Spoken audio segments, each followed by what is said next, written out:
Welcome into the midday show here on 97.5 The Fanatic. I'm Ray Dunn, and we've got plenty of Phillies to get into, a sweep over the weekend. I've got a question for Eagles fans based on some reaction we got to Friday's show and a lot of the conversations surrounding that first preseason game, and of course just the random things that come to my mind across sports. But let's start with why I'm sitting here, because I don't believe in not acknowledging what's going on. Mike's not here. And I know for many of you, you're tuned in right now to hope that what you've read isn't true, or that's not the case, or that something different is happening. And unfortunately, it's true that Mike is no longer with The Fanatic. As is the case with most of these things, there's not a ton with you that I can share. I don't know what's happening next year. And I was just as stunned as all of you on Friday. It took pretty much a whole weekend to kind of process the news that I got, and I tried to collect some thoughts, so bear with me here before we get into the whole sports talk portion of this program. One of the biggest questions I've got over the last year is, what's it like working with Mikey Miss? And I could tell you it was a master's course in radio, but it was a lot of fun, and I'm very grateful for the time I got to work with Mike. He's a Mount Rushmore level talent in this town, and a legend in just so many senses of the word. And for us on the air, I think you saw the fun. I think you also saw the back and forth where we drove each other crazy. But a lot of people don't see that off-the-air interaction. You know, he would check in with me. Would I be sitting in the hosting chair to see how it went? You know, a little Friday at 5 message. How'd you do today? How do you feel it went? He advocated for me a ton within these four walls. And, I mean, he just did a lot for me as a person, a professional. I sat courtside at a Sixers game, which, you know, I have no place being because of him advocating, him wanting me to get an experience like that. So I am so grateful for, one, the person that I got to work with and the professional that I got to work with. I learned from him every single day. I love listening to the stories, and I'm just lucky to have joined the long list of producers, co-hosts, co-workers that have had their name and their ability elevated by him. And this all comes from when I grew up listening to Mike, and I listened to Mike for a lot of years. My friends talked a ton to me about, I can't believe you're working alongside him. And that brings me to the people that are hurt the most by this, and that would be the listeners, who all of you welcomed him into your lives for the last 3+ decades. Mike loved interacting with all of the listeners, always wants to get the pulse of what's going on, and always enjoyed that interaction back and forth. And the number of people that would call in and say, 3 decades I've been listening, or I remember you with Steve. It always amazed me. So I know he means a lot to many of you, and I understand how you're feeling. Mike helped build this format and this station and deserves all the flowers he could possibly get for the work and the career that he has had in sports talk radio. So I want to say, just to open this show, how much I appreciate Mike, how grateful I am to work with him. And I know for a lot of you, I speak for you when you say that this stings. With that being said, we are here to talk sports. We have a lot to get to today. Connor Thomas is producing the show. I'll be hosting the show in the interim as things get figured out here at The Fanatic. And as we do in this format a number of times, let's get ourselves to the Eagles. And an Eagles question I have for all of you. So again, thank you, Mike. And we're going to move to the sports talk portion of this program. And for me, one thing that stuck out from the conversations we had Friday on this show, Kincade, Salciunas, Unfiltered, and seeing the interaction that we got on social media, was how do you grade a preseason game? And what do you do to grade a preseason game? And I know for a lot of people, when you see, I know there was a clip, I think, of me that our socials put up talking about the cornerbacks. And I saw, one game, it's just the preseason. I got a couple people in my DMs. I can't believe you'd be so negative after just one game. Look at who they were playing. And those same people are the same people who are celebrating Tanner McKee as a franchise quarterback around the NFL. That guy has something. So I'm curious where the disconnect is. Because if you're allowed to be so positive in one regard based on your preseason, and both are going against starters for the Bengals. It wasn't like the Bengals were like, no, we're actually not going to start anyone when it comes to the defense. We'll start our entire offense. Now, they're playing stars on both sides. I want to understand the line of where my positivity goes to where my negativity goes. Because Tanner McKee, he has the game he has. I remember on Friday being like, yeah, maybe 5 or 6 teams he could compete for the job. He might win 3 or 4 of those jobs, and maybe he'd be a starter in the NFL. Just based on what you've seen and basically what the beats have told you for the last couple of years about the way that he has looked in practice. On the flip side of this whole thing, when I watched Keely Ringo and Adoree Jackson, I didn't feel great. I sat there like, Jackson seems a bit of a step slow to where he's supposed to be. Ringo's playing very soft, but you saw him overcommit, allow the touchdown, and you felt disappointed in a camp battle that you already kind of felt like there was not a lot of momentum around. Nobody had really taken hold of that job. Earlier in the week, they had gone and traded for a corner, so it kind of confirmed your suspicions on that side of the football. And to point that out, it's just pointing out what you watched. Regardless of who they're going against, there's tough receivers in the NFL, and believe it or not, offenses are going to scheme against whatever you feel like the weakness of that defense is going to be, and I felt like coming out of that first preseason game, that was the case. But I want to get into the bigger conversation for all of you out there, and you could join us at 610-632-0975 with the idea of how much stock you put into a preseason game. Because it seems like some of you want to just say none for the things you don't like, and then you're like, well, actually, that could play. To me, you have to put stock into these games. I'm not telling you that I think Tanner McKee's a future Hall of Famer. I'm not telling you that Keely Ringo should be off the team. But I think you have to put stock into what you see in these games because ultimately this is what they're using to grade them for in these camp battles, in what they're looking to get out of this season. So to me, when I look at these games, I'm absolutely putting stock in what's happening in the preseason, and I don't understand why some people and why some of this fan base fails to acknowledge that good things happen in the game. But also there were some things in that game that I did not enjoy, and there were things that happened early in that game. Once you get into the backups, if I see a backup pop, that's a good thing. You should stand out against guys who won't be on NFL rosters come September. That's a good thing for you. So if you want to get excited about Eli Ricks in coverage, good. He should be on the 53. Love that. Be excited for him. Darius Cooper playing deep into the game, having himself a game, good. He should pop. He should stick out in the game. That's it. Those are some things that you can jump and say, yeah, absolutely. Ty Robinson, my guy, all right? Single digit at Nebraska. He was a single digit for Matt Rule. That's enough for me, all right? He is absolutely someone I'm excited about. So those types of things you absolutely can get yourself excited about. But we talk about the beginning of that game, especially when you see these teams that are playing their starters against the Eagles, I'm going to take note of, yeah, I felt like those corners didn't do a tremendous job, and that's a problem for this team as they try and address that second corner spot. The guy that didn't take the field should not be the winner of the preseason game. That's not how this should be. I should be saying one of those two guys looked definitively better. So I just want to understand from the fan base. It is a very generalized question for you out there, and you, again, can get in with us today. Call or text at 610-632-0975. What should we take from these preseason games? What takeaways are we allowed to have? Because I felt like my takeaway was a very generic one to open Friday that the fan base, considering I saw you, Ja'Cory Bennett save us.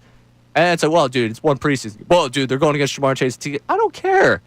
They didn't look like they were a starting level corner in this league in that game.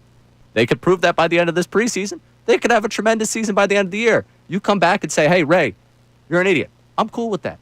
But I want to know where the line is. So Connor Thomas produced the show today. Connor, I just want to know, where do you think the line is for what we're allowed to take away from a preseason? Oh, man, it's not a straight line. It's all over the place because there has to be nuance with the conversation, and there are certain things that need to be base level of understanding. You got to be a smart fan to draw stuff from the preseason because it's very easy to go too far, and it's also very easy to not go far enough.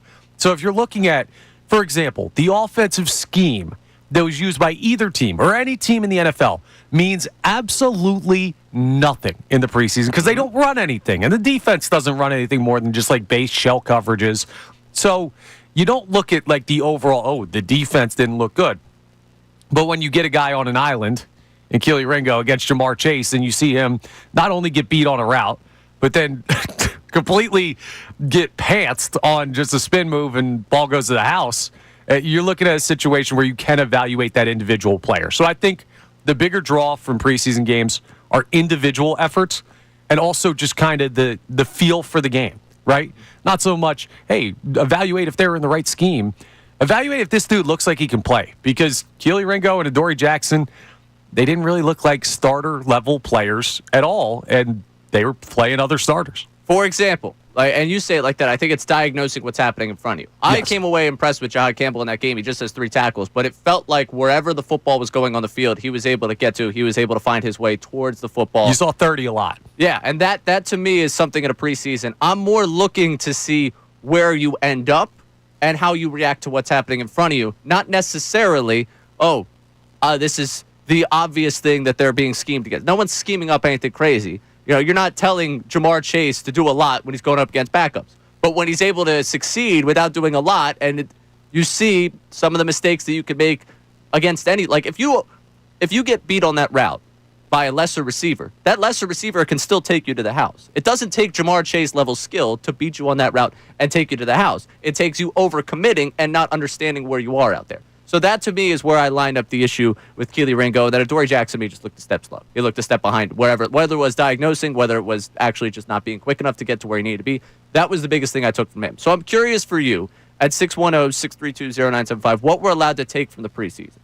And I want to jump into a conversation about fandom with the Eagles coming up in terms of the access that you have to this Eagles team early on in the season, because I think it's a very interesting thing that we see with open practice last night and later on in the hour. I got Connor Thomas here. Myself, massive baseball guy. Oh, yeah. We had a great baseball week. And we've had a great baseball stretch. And I'm curious what has propelled that. So coming up later in the 10 o'clock hour, we know this is a good team, but have they got that little extra edge? We'll get to that. We'll get to the Eagles coming up. Of course, your phone calls and texts at 610-632-0975. I'm Ray Dunn here on the Midday Show on 97.5 The Fanatic. Ricky Bo, Bill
Welcome back in. Midday show here on 97.5 The Fanatic. I'm Ray Dunn. Connor Thomas producing the program today. And opening it up today, how much am I allowed to make of the preseason? I kind of want the guideline so that the rest of the year, you can't, pretty much the rest of the next month, you're like, I can't believe you made that much of one game. I'm just trying to understand what I'm allowed to react to and not allowed to react to. Good luck. Yeah, Tanner McKee is an all-pro in this league, but apparently I can't point out the corner is not looking good. Yeah, here's the thing. You got to stay consistent. So your point in the open about you can't look at Keely Ringo and Adoree Jackson in a negative way, but you look at McKee in a positive way, or Darius Cooper in a positive way. That's not fair. We got to keep this even on both sides of the ball. Right. But I understand the fan base, right? Because where Philadelphia sports has been, there's a lot of angst with all the teams not named the Philadelphia Eagles. Even the Phillies, who have the second best record in baseball, and we're going to talk about them later, there's been a lot of angst this year. The Eagles are kind of this golden sanctuary of sports fandom right now. So people don't want to look at a preseason game and be like, ooh, we're worried about this, even if we think they should be. I'll throw one more on top here for you. Because they make the trade for Bennett because they clearly thought they needed the help at corner. I'm not concerned. Concerned is probably the wrong word. I at least have the lingering thought, the looming thought. And I think I got into this on postgame with Kevin Cooney on Thursday night. Because postgame for a preseason game, man, late in the hours on a Thursday night, your Phone mind's lines everywhere. lighting up. Let's go. Oh, yeah. A lot of reaction. A lot of people wanted to dive into that one.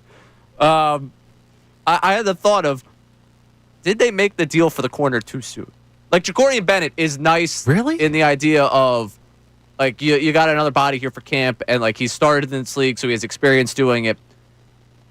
And I understand you probably pay more of a premium as everyone realizes you need that help at corner. You do have 13 draft picks.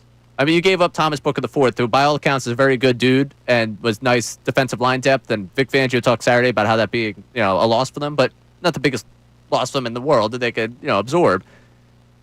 They kind of went to address their issue, and it felt like they went to address their issue with, like, here's another alternative if what we have doesn't work. It seems like like the eggs still seem to be in the basket of one guy who hasn't won a camp battle here, one guy who's pretty much been told to kick rocks everywhere he's been, and now another just part-time starter. Like, yeah, but you don't think the Jacorian Bennett trade restricts Howie from making another move? No, I don't think it restricts him from making another move. But if he looks like, if they're looking at this now as like, all right, we've got Bennett in here, we got to make Bennett work. Well, they probably do. Yeah, like that. But Bennett, Ringo, like, you start to run through the numbers of the bodies they're going to want on this team. Are they willing to make that move there? Maybe you're right. With the Booker thing, I guess you're not exactly giving up anything from capital that could restrict you from getting someone bigger. I was just like, I guess maybe the upside here helps out. If they end up with Bennett, if he ends up being something great, if he doesn't, I guess they kind of look at it as yeah, this is the time to kind of take the long shot, right? Bring in a guy who has some starting experience in this league, see if he can fit in here, see if he gets the opportunity. Worst case, it doesn't work out. We get the clip from Saquon Barkley after week 4 saying, hey, we've kind of treated like the past 4 weeks. We're going to treat it like the preseason now. And then you bring in somebody who can get it done. And it's easy matchups to start the season. I mean, it's just Dallas and CeeDee Lamb, Kansas City and Patrick Mahomes, the Rams and Stafford and Adams. I know you're on hour almost 4.5 of radio. Read the show sheet, man. We'll get to that. We'll break that one down for you. That's a tease. I want to ask something to this fan base outside of just the preseason, but the access to the team. Because it's something that when I see the open practice, it's great. Like, what they do for Eagles Autism, it's fantastic. They fill that place. The energy in there is tremendous. But I grew up in the Lehigh era. Like, for me, as like a foundational piece of my fandom. And it's not like they need to go back to Lehigh. We need to go back to two-a-days. I'm not fighting for that. Like, that would make me probably the oldest 25-year-old that ever existed. But there is a part of me that's like, the access to the Eagles has become more restricted as years go on. Like, you get one open practice day. You get, there's only 2 preseason games. That's not necessarily changed, but you think about the price of going to a game in terms of, like, everything you dole out for there. Like, am I wrong for feeling like there's almost like the Eagles have kind of been more closed off here, and I don't know what the solution is, and I know all the proceeds from last night go to a good cause, so I don't want to say that you should be spending $10 to go down there, because you should. That's something you should do tremendous, but there are some of those foundational moments as a fan and building that next generation of fans that almost feels like it's more restricted with it being at NovaCare, with only having one open practice. and just the 2 preseason games. Like, you don't get a lot of opportunities before it costs you $200 a pop to get into that stadium. Yeah, you're not wrong to say that. And I'm sure a lot of people out there feel that way in the fan base. Hey, I miss being able to see this team as much as I used to. Now, the counter to that, just something to think about if you're one of those people, think about the social media access you get to individual players and the team as a whole. That's something we haven't gotten in the past. It's not the same thing, but you still get to see a lot of what's going on. And the other part of it, from my perspective at least, is I was never a training camp guy, right? I was never a preseason guy because baseball's ongoing, and as long as the team's good, I'm going to get plenty of Eagles football from September to whenever they get done, hopefully February. So for me, I'm not broken up about it, but I understand why a lot of people who live and die with every second of it are like, man, I wish I could see this team more. So you're giving me the Andy Reid, just enjoy the good team. Exactly. Just enjoy the win, man. Yeah, just enjoy the win. I mean, I understand. Let's go have a ham sandwich. I understand where you're coming from with that. And maybe that is. I'll ask people this question off of what you just said there. Do you feel like the access you've gotten behind the scenes compensates for the fact that you're not allowed to be up close to the team as you were in the past? And I feel like I speak to a little bit of an older audience. Maybe the older audience here also doesn't realize that I haven't had that lived experience, because I think someone from my generation, like, that was our youth, though. Like, we make the trek up there. You know, I remember Shepard signing something, or, I think my brother still has a Reggie Brown autograph somewhere. Like, you would go and you would just be so close, you get that access. And I felt like that generated a lot of the fandom for people. And I'm curious if that access you've gotten behind the scenes compensates for the fact you don't get that up close and personal interaction with your team. You just don't get that, again, lower barrier to entry in terms of access to the team. So I'm curious if that fan change, if that change in the landscape has impacted, building that next generation of fans, or fans even mind that, or if that's just something that tweaks me every year when they have the open practice. I'm like, man, I just wish you had a little bit more time to see these guys. Now, to a team that we've seen plenty of and we've had plenty of opinions on. The Phillies do something that has never been done in recorded human history. That's a little dramatic, but it felt like that, because it's been, 11 years since they won a game in Arlington? They go down and sweep the Rangers. And I want to get into what has changed post-deadline, and a storyline we had leading into the deadline that I don't think we've touched on nearly enough. And it's through the lens of another Major League Baseball player. I'll explain that to you, the Phillies' hot stretch, and where maybe it's coming from. Is there just a little bit more spark in there? We'll jump into that coming up. I'm Ray Dunn, take you through the midday show here on 97.5 The Fanatic. Now on 97.5 The Fanatic Sports Update. The Phils finally sweep. I'm Connor Thomas. It's been a while since we've been able to say that, since mid-June to be exact, but they completed a sweep over the Rangers yesterday with a 4-2 victory. And man, it was a good weekend in general, because the Mets, they had a sweep of their own, but not in the positive way. They got swept by the Milwaukee Brewers. So the Phils hold a 5.5-game lead in the NL East. The only possible sticking point for them out of this weekend was Zach Wheeler's velocity being down again in the series finale. He only went 5 innings, did get the win, and said after the game, hey, he's feeling okay. Wanted to go get an image of it so we can treat specifically what needed to be treated, and not try to just guess. So today I felt perfectly normal. So just those couple of days and get the right treatment in and help me out. Next, we're on to Cincinnati. The Phillies will head up there to take on the Reds for 3 games. First pitch tonight is a 6:10. Taijuan Walker faces Andrew Abbott. The Eagles, well, we're still waiting for news on Landon Dickerson, who was carted off during their open practice last night at the Link. We don't know the specifics or severity. Adam Schefter has said that he will receive an MRI on his right knee at some point today, so we will keep you updated on that. This update is brought to you by Mercedes-Benz. Looking for an exceptional driving experience? Experience the power, precision, and intelligence of an iconic Mercedes-Benz SUV at your local Mercedes-Benz dealer today. I'm Connor Thomas on your home for the best birds coverage, 97.5 The Fanatic and 97.5thefanatic.com.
Midday show here on 97.5 The Fanatic. I'm Ray Dunn. Connor Thomas producing the show today. And some Eagles early on here with just asking the question of how much I'm allowed to make for this preseason. I just want to know where the line is drawn. How much are we putting any stock? Because I see a lot of people put stock in the McKee thing. Not a lot of people put stock in the defense. I want to know where the line is. Are we all in on putting stock in the preseason? Are we all out on putting stock in the preseason? And do you get enough of an opportunity to see this team up close? Because it's something that occurs to me every year during the open practice. You get in, call or text 610-632-0975. And Connor Thomas, we got some text. Yeah, we do. So we have a check-in here, and Joe from Jersey will lead us off. And he says, what can we take from preseason/open practice? Not all that much on the field, but also that you should never go to the sports complex when there are multiple events scheduled at the same time. The traffic is terrible. Yeah, well, it was Chris Brown last night on top of yes. Open practice. And then what was Thursday? Did Thursday something else happen down there during the I don't know. There might have been like game? the weekend concert. No, I was there for the weekend. Oh, it wasn't that. You were there? It was not the weekend concert. Of course you were. Yeah, of course I was at the weekend concert. You kidding me? You're all over the place, Ray Dunn. No, I don't know. I don't. See him cry keep for up. me live in person. I know when the Phillies play. I know when the Eagles play. I know when the Sixers play. I know when the Flyers play. All right. Well, oh no, it was no. When was Nate Bargatze? He was this weekend though. He was down there. Oh, that's cool. Yeah. A Tennessee kid. I think it was actually the 8th, so no, there was nothing else going on there. I don't know. So, yeah, I would agree with that. That's why I take public transit. I'm in the city, so I'm not. Yeah. Easier for you. Much easier for me. So, not taking much. So, there it is. There's a very clear line drawn there. Not taking a lot of stock in what happens. I will. I'm sorry. I can't help it. This is football I'm watching in front of me. Now, when you say you will, are you waking up Friday morning after that preseason game and like, oh, we are in trouble? Woke up in a cold sweat. I was freaking out. No, of course. But I think that confirms the suspicion I have. That's the only thing I could take it. And I think it was JM on our YouTube chat on Friday talking about that. Basically, what I took away is that my concerns are legitimate for the secondary and for the edge rusher. But other than that, what more do you take from that? Yeah, you feel good about depth across the board offensively. I thought, you see camp battles for backup wide receivers. You see a couple of the depth running backs have a good day. Tanner McKee has a good day. The offensive line depth didn't seem to have too much of an issue in that game. Hopefully we don't have to find out. Oh, yeah, we'll get to that coming up. Landon Dickerson, and what happened at open practice for him being carted off. Hopefully we get news during the show or just get news today. Hopefully. Good news. Hopefully. Positive news. Yeah. No structural damage. That breaking news sounder is an anxious thing to hear sitting in this chair. We don't play it a lot on mornings, so I got to even figure out where it is. It's somewhere on my board. I can tell you it's somewhere on my board. We'll track it down. Yeah, look for it. But to move to the Phillies real quick, and they had the sweep in Texas, so I want to say it. I was begging for a sweep. I've been made fun of for the fact I wanted to see them sweep someone. God forbid a guy wants to see a team win 3 straight games, all right? They had won 2 in a row to start a number of series, and I was getting a little annoyed with it. After the Orioles series, I was annoyed with it. I understand one of the Yankees, Red Sox, you were going to end up losing that 3rd game. It's hard to sweep a baseball team. Hard to sweep a playoff team in a place you hadn't won in 11 years. Last time they won in Arlington, John Mayberry Jr. played for the team. It's a big thing to me. It meant a lot to me, and now that's been taken away from us in a beautiful way.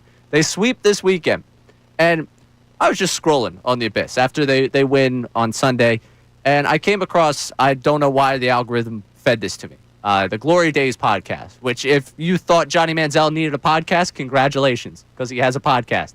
Fits that it's called the Glory Days podcast, because that's what we're going to talk about for him forever. We'll forget that he played in the NFL. Hey, easy on my boy Johnny Football. You being a Johnny Manziel guy was minus 1,000. Johnny Manziel had to be your hero. Yeah. I love Johnny. Yeah, I'm not surprised. You were what? On the field, not so much off the field. Okay. Yeah, Johnny Manziel you definitely were what, college age when he was college? Yeah. Yeah, no, that was your guy. Or like just out. Was there a poster? Was there I have a Johnny Football jersey. Yeah, okay. That checks. That was the easiest thing I could have guaranteed. That was minus 1,000. Goes right next to the Thibault jerseys. Who had more success? 610, 63. But he had Anthony Rizzo on, and they were talking about whether or not that Cubs team should have won more than one. And obviously they break the curse, the big thing. And Rizzo talked about a little bit of the way the clubhouse felt post-deadline. And because Manziel kind of phrased the question of, do you think the front office should have done more to help you? And take a listen to what he said about a team's approach post-deadline and the energy infused into a clubhouse. we were in 2016 and we were the best team, and then we go out and get the best closer, Aroldis Chapman, and we're just like, holy no one's gonna beat us. And then there's years where we're in that same position, they don't give us that boost in the clubhouse. You're like, what are we doing? And it's no disrespect to the guys they bring in. There have been years where there's guys out there that we know we can go get, that the front offices don't align or whatnot, but when you get that big piece, it's just a huge shot in the arm. Oh yeah. So how does this relate to the Phillies? Why do I care about the 2017 Cubs, the 2018 Cubs? Why do I care about that? Well, why you care about it is him talking about just the energy in that clubhouse. And now we've seen since the trade deadline, the Phillies are 7-2. They've won 3 straight series, 2 of those series against teams that are in the playoff picture in the American League. And I go back to something we talked about last year. They go get Austin Hayes. And Austin Hayes has the kidney infection. We can argue what he would have been if he hadn't. And obviously the start of this season for him in Cincinnati brought up all types of questions. They get Estevez, and they made decent swings. You go back 2023, they were just, Rodolfo Castro was the big deal. They went and get Castro. You go back to 2022, David Robertson, for the second time, comes to Philadelphia. They've made incremental moves at the deadline, but Duran feels like the first real big swing. The one where you're like, we're going to unload, and 2 top 6 prospects. Abel had been top 5 until the week leading up to the trade deadline. You unload a guy that people project to be a middle-of-the-rotation starter and a potential starting catcher in Major League Baseball to go get one of the premier closers. Do you think that there is a chance that the shot in the arm came into that clubhouse a little bit with Duran, with the way you've seen some of the guys lower down the lineup start to play a little bit better? They've kind of found their groove, and this bullpen has really seemed to iron itself out. Do you feel like there's a chance we've actually seen the impact of the front office injecting some life into this team? Absolutely. I mean, and the fan base as well. I think the fan base is a great representation of a team like the Phillies, who know that this is an all-in season, and you kind of align with the World Series expectation between the clubhouse and the fans. Just look at the way the park is. And I was sitting in the airport in Ibiza, which is basically Disneyland for adults. There are a billion things to be doing out there. I'm on my phone watching over and over and over again the Joan Duran entrance, and just dumbfounded at how much electricity is in that building. How could it not be when you just made a baseball game 9 innings to 8 innings? Mm-hmm. Because you get to the 9th with a lead, that ball game's over. That's got to make guys really, really excited, especially with how the bullpen's been this year. And the clubhouse, we talked about the lead up there. It had been reported, I think Gelb had this. I'm not sure. I think Jim Salisbury also talked about this. They were waiting for the big move. To get the delivery on it and see what he's done to excite just the fan base and this clubhouse. I know you guys talked this morning on the morning show of hot streak versus the true version of this team. Are we just seeing them kind of reaping what they sowed at the deadline? Because that's what this feels like to me. It feels like there's been an infusion of life into this group that Baltimore loss in this stretch of the 9 games, they looked a little lifeless in it. But ultimately, they finish off a sweep on the road, which is something they haven't done in a while. They hadn't swept the team since June. I think, what was it, the Blue Jays? Yeah, 14th, 15th, and 16th, I think. Yeah, which is basically 2 months ago. I think we're starting to see a little bit of reaping what they sowed. Not just the fact that Duran's incredible to watch come in, incredible to watch pitch, but that this team has injected that life. Do we subscribe to a little bit of that outside the Lions energy conversation? It's not quite the vibes conversation, but I'm curious if the fan base just sees this team as, no, this is a good team performing well, or, this is a little bit of injection, because I see this as the injection of life into this team. And we'll get into that. You could jump in at 610-632-0975. And we mentioned that bullpen and how it's performing. We went from terrified to, is this legitimately good? Is this one of the better bullpens you might run across? Could they become that? Have they found a little bit of that groove? We'll jump into that coming up. I'm Ray Dunn, taking you through middays here on The Fanatic. The summer's here, and you know what that means.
See, I just open up a little bit about how I feel like there's low energy with the Phillies now, and I feel like there's been an injection of life into what's going on with this team. And welcome back into the Midday Show. I'm Ray Dunn, hanging out with you. Connor Thomas producing the show here on 97.5 The Fanatic. And then I read immediately. I go to the YouTube chat, which, yes, I am on the YouTube chat, still engaging, still reading the people and what they're saying. And I see, still don't trust this team. And I don't need you to solve your trust issues over a 9-game stretch. That's fine. The question isn't, should we trust a team that's let you down the last 3 years and has given you a legitimate reason to be concerned about it when it comes to the postseason? That's not the question, because the answer there to me is obviously yes. You should have legitimate concerns about what this team could do long term. That's very fair. They've given you reason to believe they could go cold at the worst possible time.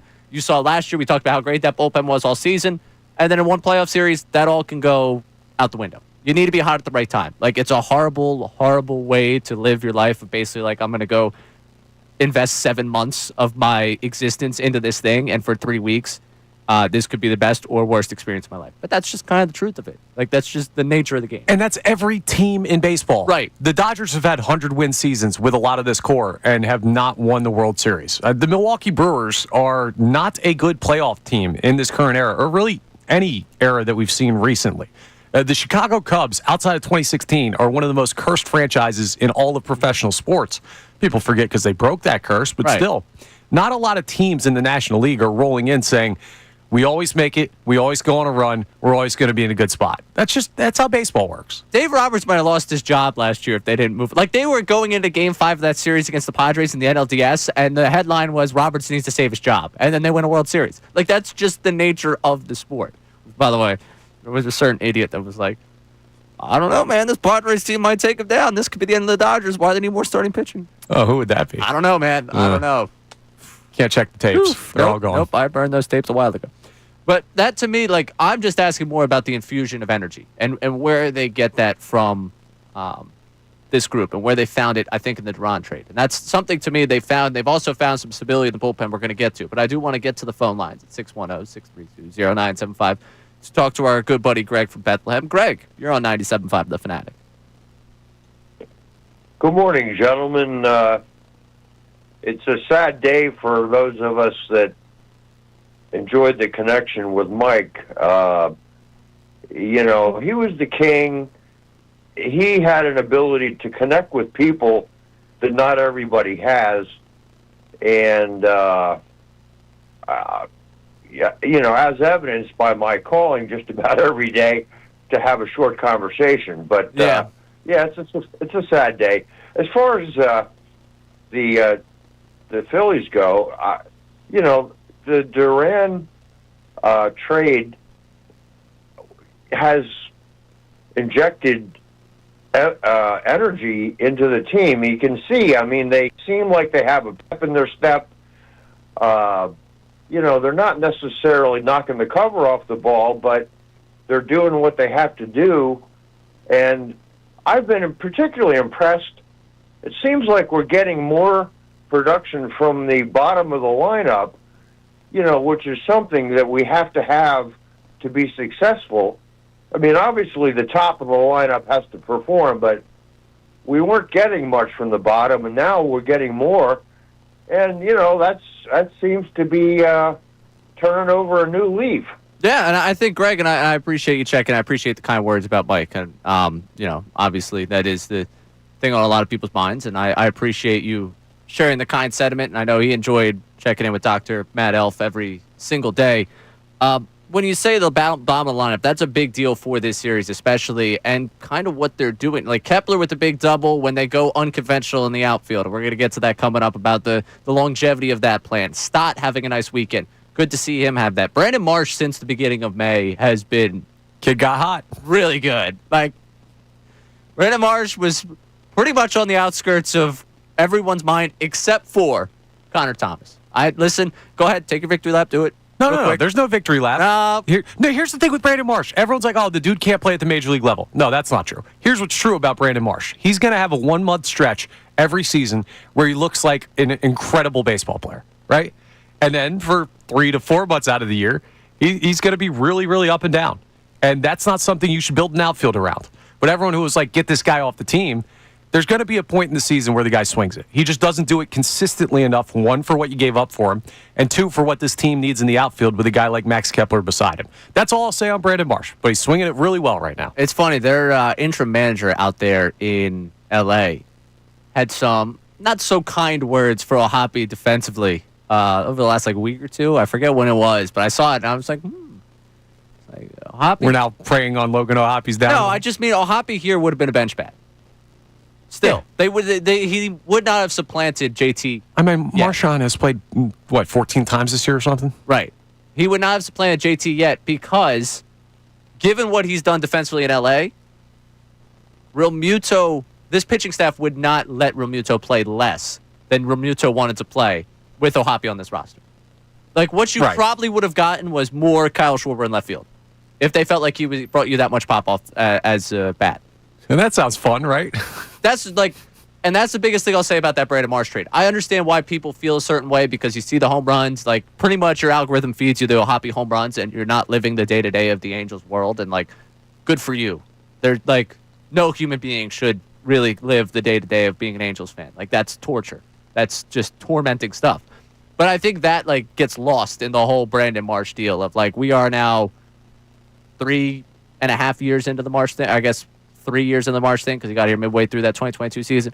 And we still would not have seen the full impact of Ohapi being because he would still be a part-time player. But I digress. Off the soapbox. I don't think it's that as bad of a trade as everyone seems to keep drawing it up to. But we'll move off of that and move to an actually legitimately great trade that was made in Toronto. What it's done for this bullpen. Because as we start to build out what this bullpen looks like, there was something yesterday that kind of had me a little. Is there enough faith? Do they have enough guys somewhere along the line because of who you saw go out there for a third consecutive day? It does feel like a really good bullpen, though, right now. We're going to get to that. I'm Ray Dunn. Take it to the midday show right here on 97.5 The Fanatic. Now on 97.5 The Fanatic Sports Update. The Phillies take all three in Texas. I'm Connor Thomas, and the Phillies completed their first sweep since mid-June. Yeah, it's been a while, but they got the job done this weekend. It was a 4-2 victory over the Rangers yesterday that led to all three wins in Texas. And to make matters even better, the Mets got swept in Milwaukee, so it's a 5.5-game lead for the Phillies in the NL East. The only thing to really watch coming out of this series is Zach Wheeler and his velocity being down again in his start yesterday.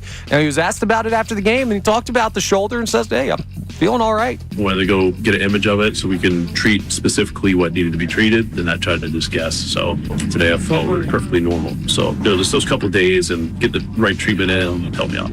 Phillies are starting a series with the Reds up in Cincinnati tonight, 6:10 p.m. first pitch. Taijuan Walker faces Andrew Abbott. The Eagles, well, Landon Dickerson is not feeling all normal right now. Scary moment in open practice last night. He was carted off with a right leg injury.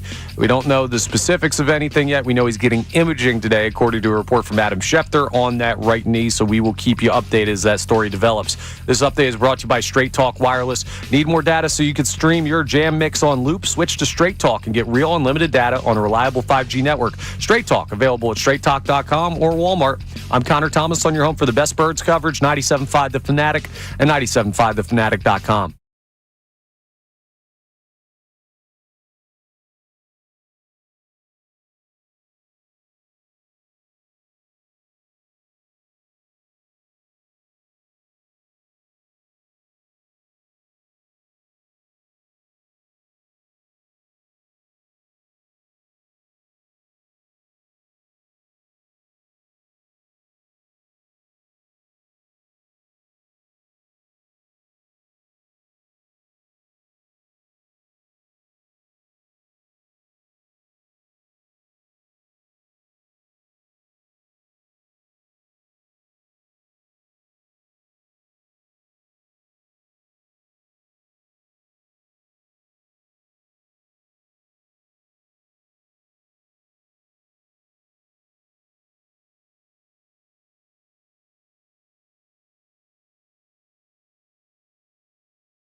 WPN TEN HD1 Burlington, Philadelphia, Beasley Media Group station, broadcasting live from the Comcast Business Studio, powering possibilities. Got into some Eagles early on with just how much I'm allowed to take into the preseason, how much stock, because we're either allowed to take all of it or none of it. If you want to ignore negatives, then you're not taking any stock of the positive. That's officially the ruling I've come down here. I need you to be consistent. You're going all or nothing? All or nothing. That feels unfair. No, that's the way it has to be. It's the way it has to be. If you're going to see things in the preseason, you at least have to be able to put stock in the other things that happen in the preseason too. Otherwise, you're just there to watch football happen. And I don't blame you for that because we're back in football season. I had the Andrew Salciunas friend group fantasy draft yesterday. Oh, yeah, you took my spot in that league, didn't you? Yeah, I did. Thank you for that. No, thank you. I was in like 4 leagues last year. I can't be doing that. So that leads me to a question for you. How many is too many? I would say 3 or more is too many.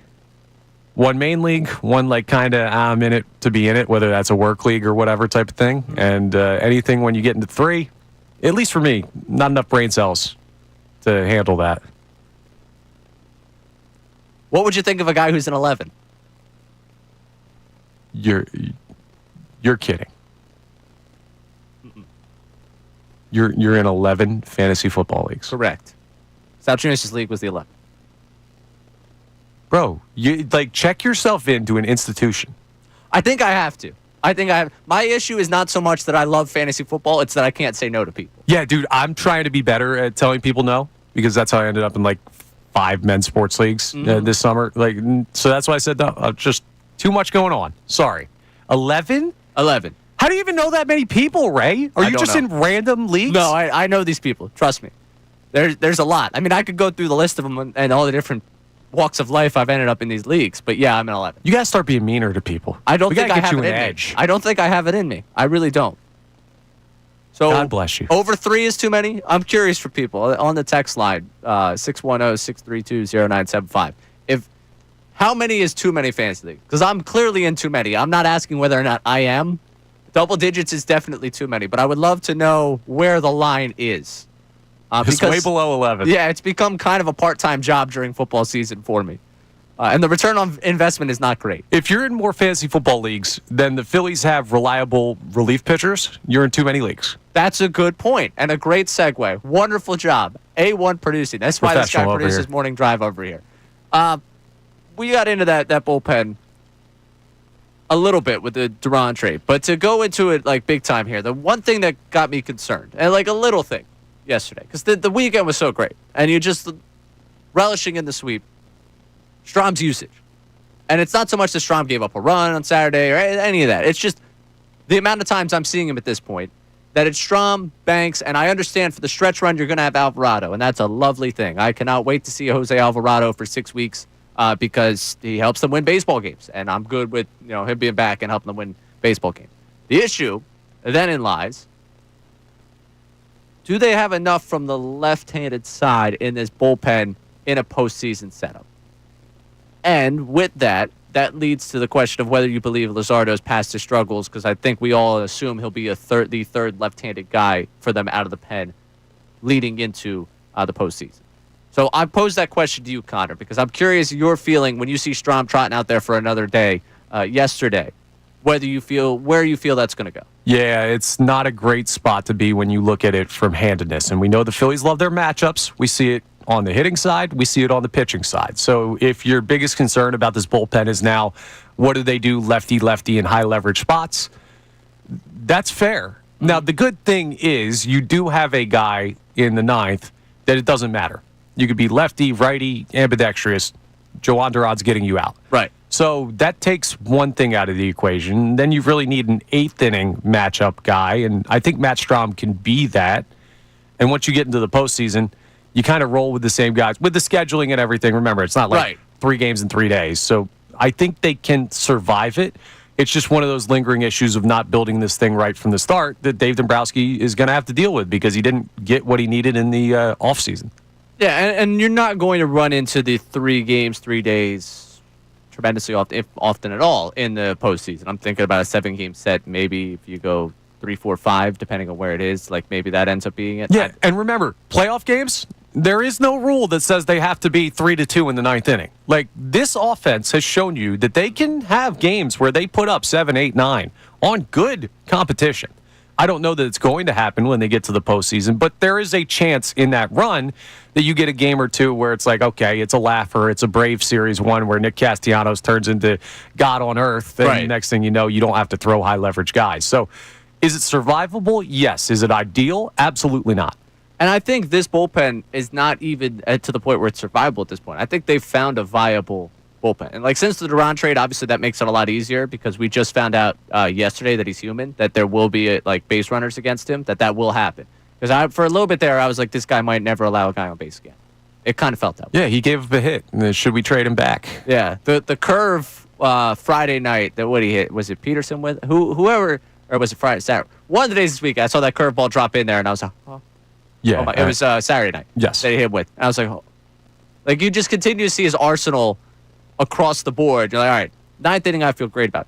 Eighth inning, I have a slight lack of comfort level just in the inconsistencies I see with Kerkering. Sometimes with the sweeper, I feel like sometimes he just leaves that up too often. Yeah. And it hasn't crushed him this season. Like, there's been obviously instances where he's gotten it. That's the only thing with him where, like, I watched that first sweeper come across. I'm like, oh, I'm either going to sweat this inning or, all right, cool. I'll see 3 outs. He'll get out of this. It's like that first sweeper kind of tells you whether or not this inning's going to be interesting or this inning's going to be fun for you. Yeah, you ready for a take here? Yeah. Joan Duran to the 2025 Phillies is Zach Bond to the 2024 Eagles. You see somebody at a position that has been just a black hole for so long for that franchise. You almost watch it and you're like, are we allowed to have this? Like, is this allowed to happen? A linebacker making plays left and right? In coverage, too? So, yes, the way we got here, not the same, because I was very, very skeptical of what they were doing at linebacker last year. Oh, yeah, for sure. And once they got Duran, there was no skepticism for me on at all what was going to happen with them. So how we got here, yes, different. But now that we're here, yeah, it is kind of insane to watch it. I mean, you're at this point thinking you could roll off, 15, 16 saves the rest of the way for this team. Probably put up 230+ over the next 2 years. And you imagine they would want to keep him around long term? Like, you look He's only 27. Just please get Pat Bond's record. That's all we need. That's kind of what I need out of this. Like, I kind of need us to just a new era here. I need him to. What is it? 123. He's got to get. You get to 125, and we're cool. And I feel wonderful about you. So, going down this bullpen though, that seventh inning, and it'll be something that leads into a conversation I want to get to about Wheeler coming up, and just about how they're managing this roster the rest of the way. That seventh inning. Banks, I believe Robertson will probably slide into that. Romano could be in that conversation, though I think he'll be more of a sixth inning kind of situational guy going forward. They legitimately have pieced together and cobbled together, basically on the backs of adding one of the best closers in baseball, a good bullpen. It's not great. It's not better. I don't think it's better than the Mets. I don't think it's better than the Padres. The Mets, though, right now are doing a wonderful job of doing what they do best and just kind of fading and just metting. Wait, Greg Soto's not getting it done? Yeah, well, to be fair, Soto's their sixth best reliever? Yeah, that's fair. I feel like that was a cheap shot at Soto. It was. I feel that. No, I don't. You pitched to over a 4 ERA in this town for 2 years. I'm taking cheap shots. Nah, sorry, Greg. Yeah, he's a Met now. Stop defending him. He deserves it, but for that to be your shot, the Mets they got Soto pitching. It's Soto's going to pitch when? If the postseason comes around and Soto shows up in a big spot, fire the manager. Given all the options he has, fire the manager. Okay, fair. I'll go up there. I'll go work for whatever ESPN, whatever it is. I'll sit next to Michael Kay, and I'll just be yelling to fire Mendoza. But, dude, we talked about this on mornings with the bullpen and how they slot in now. It makes so much sense. And it was very hard to look at this bullpen a month or two ago and say one guy's going to make this difference because you think about 3 outs, right? But it's so much more than that. Because now you get Kerkering in a more comfortable situation for a guy who's still young. You can get Strom and you can get matchups, but not as high leverage. You can throw Romano in a blow-up game and try and make something work. Tanner Banks now, instead of throwing an 8th inning some days, is throwing a 6th or a 7th. And those guys are not bad. They were bad for the roles that they were asked to be in some cases, and now they just fit so much more logically. Durant changed the whole mentality of this team, to go back to the shot in the arm thing. Yeah, and I think that if there was one place where you saw the shot in the arm for this team, I think it is in this bullpen, given what they've been since Duran arrived. And I saw this from Jeff Kerr this morning talking about what they are. And again, this is a very small sample size. I love grading bullpens off a very small sample size because it really doesn't do it justice, but it's just fun to think about as you see. 2.18 ERA since Duran got here. It's second in the National League, sixth in Major League Baseball. Batting average against is the lowest in baseball. The walks hits per inning, lowest in baseball. Like, you look at their walk rate, lowest in baseball. Best K rate in the National League. Like, these things that they have now had, and that goes, again, the batting average against, Duran's not allowing base runners. Like, he just stabilizes so much more for you, and you're also able to deploy guys in front of him based on what best suits them instead of thinking about, well, how am I going to get out of the ninth? How am I going to get to the ninth? You just have to figure out basically 6, 7, 8. And sometimes it's just 7 and 8 with the starting rotation. And that's a beautiful thing for your team. They've become a good bullpen because they have Duran. Now, with that, they're going to have to make some decisions coming up. Nola's going to be back. Alvarado's going to be back. Who stays? Who goes? And is there a way to address this without addressing this?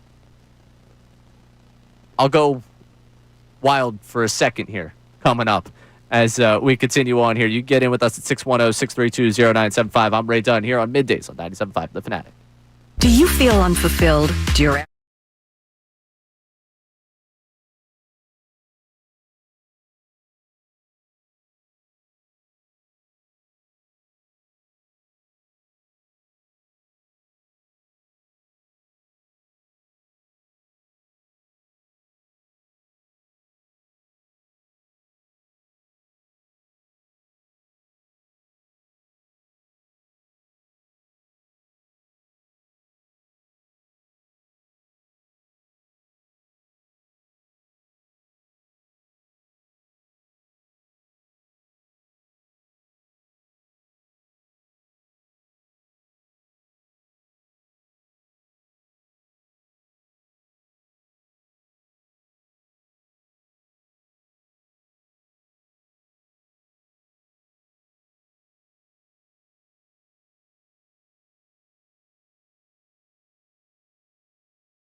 On 97.5, The Fanatic. Want to get into a conversation about Zach Wheeler in a second here as we address a little bit of what's going on with him. Obviously, the start yesterday, velocity's down.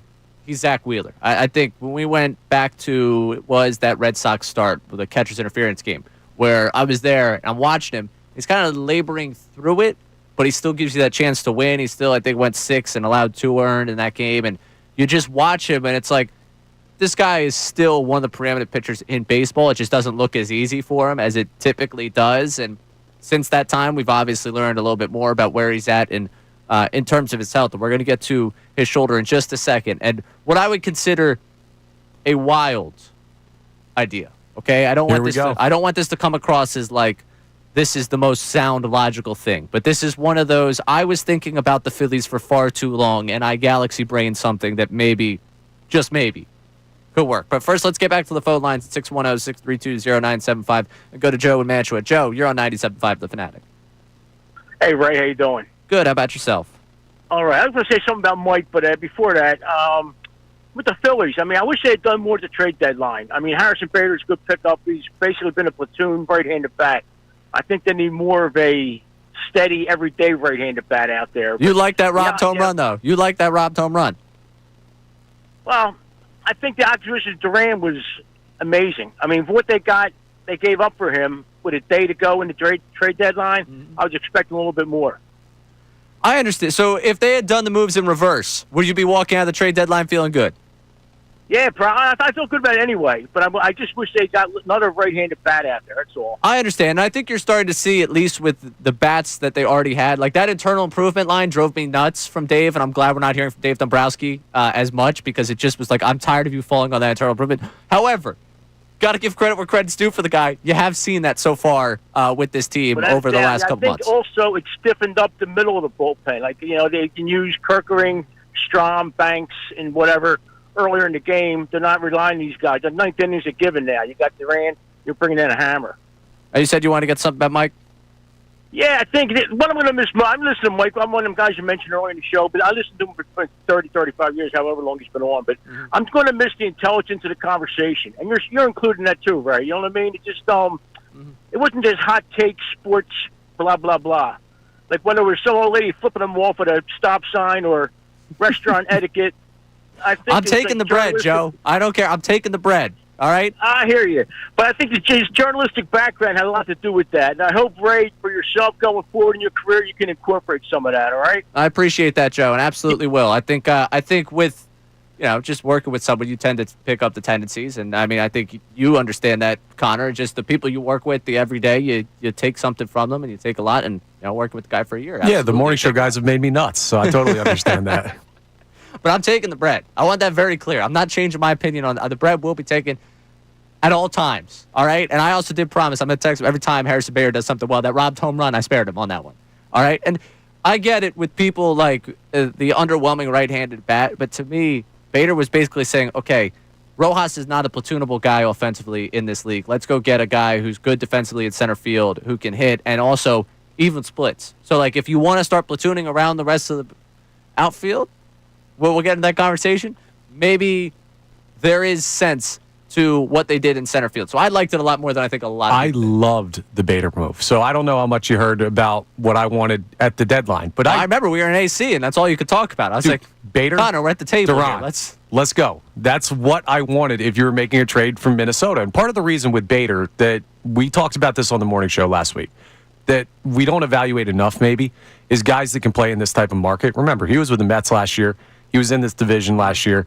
And while that might, to some people, say he's got some of the Mets stink on him still, for me, I look at a guy who's like not afraid of showing up for a fan base that's going to be ravenous, playing in big games, been in those moments before. Great defensive player, as you saw yesterday with the robbed home run, and reverse splits, but good against lefties. Like, you weren't, once you did the Durant thing, you were not going to go out there and get like Gino Suarez. That was not happening. So you got what probably should have been expected, and I think Dave Dombrowski did a nice job. So I was a fan of it as well. I was the Bader fan on this show. I was there was a stark back and forth in that 1 o'clock hour when that trade was made. Of like, this isn't the worst thing. Like, nah, this guy's. So Remains to be seen on that one. There's a nickname on that, but I realized as I was talking. I'm going to leave it on the table. I realized as I was talking. There's sometimes you realize what could become a drop, and I am going to defend myself all extent on that one. Getting to the Wheeler conversation real quick, we could carry this over. Just looking at Speaking what's of sore up. shoulders. I hate you, dude. I hate you. Where's Brandon Gunn at, bro? Actually, no, he would have been 10 times worse with that. Never mind. It's good to have you because he would have that as a cut within like 10 seconds. He would be back there already working. He would be distracted from the show. Looking at what's coming up for this team. Wheeler is scheduled to make his next start on the 15th, so coming up later this week. After that, Nola is going to be eligible to come off the injured list, keeping him on the schedule that he pitched last week, the 12th. Technically, if they wanted to, on the 11th, which is today, he could do a bullpen, like a simulated type game, instead of going with them to Buffalo. I haven't seen anything on the plans yet for what Nola's going to do in terms of a rehab start, but he would be on track to go another rehab start on the 12th, which would put him in play to pitch the 17th if he were to come back as soon as he's able to come back from the injured list. So with Wheeler starting on the 15th, there is a chance you get Wheeler to start that game on the 15th. 2 days later, Nola comes back, and the Phillies are left with a decision.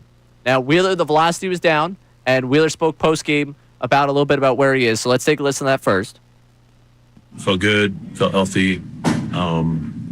Still just a little off, so just got to keep working at that. But it wasn't the prettiest today, but got through it. Like, what's the little off, Zach?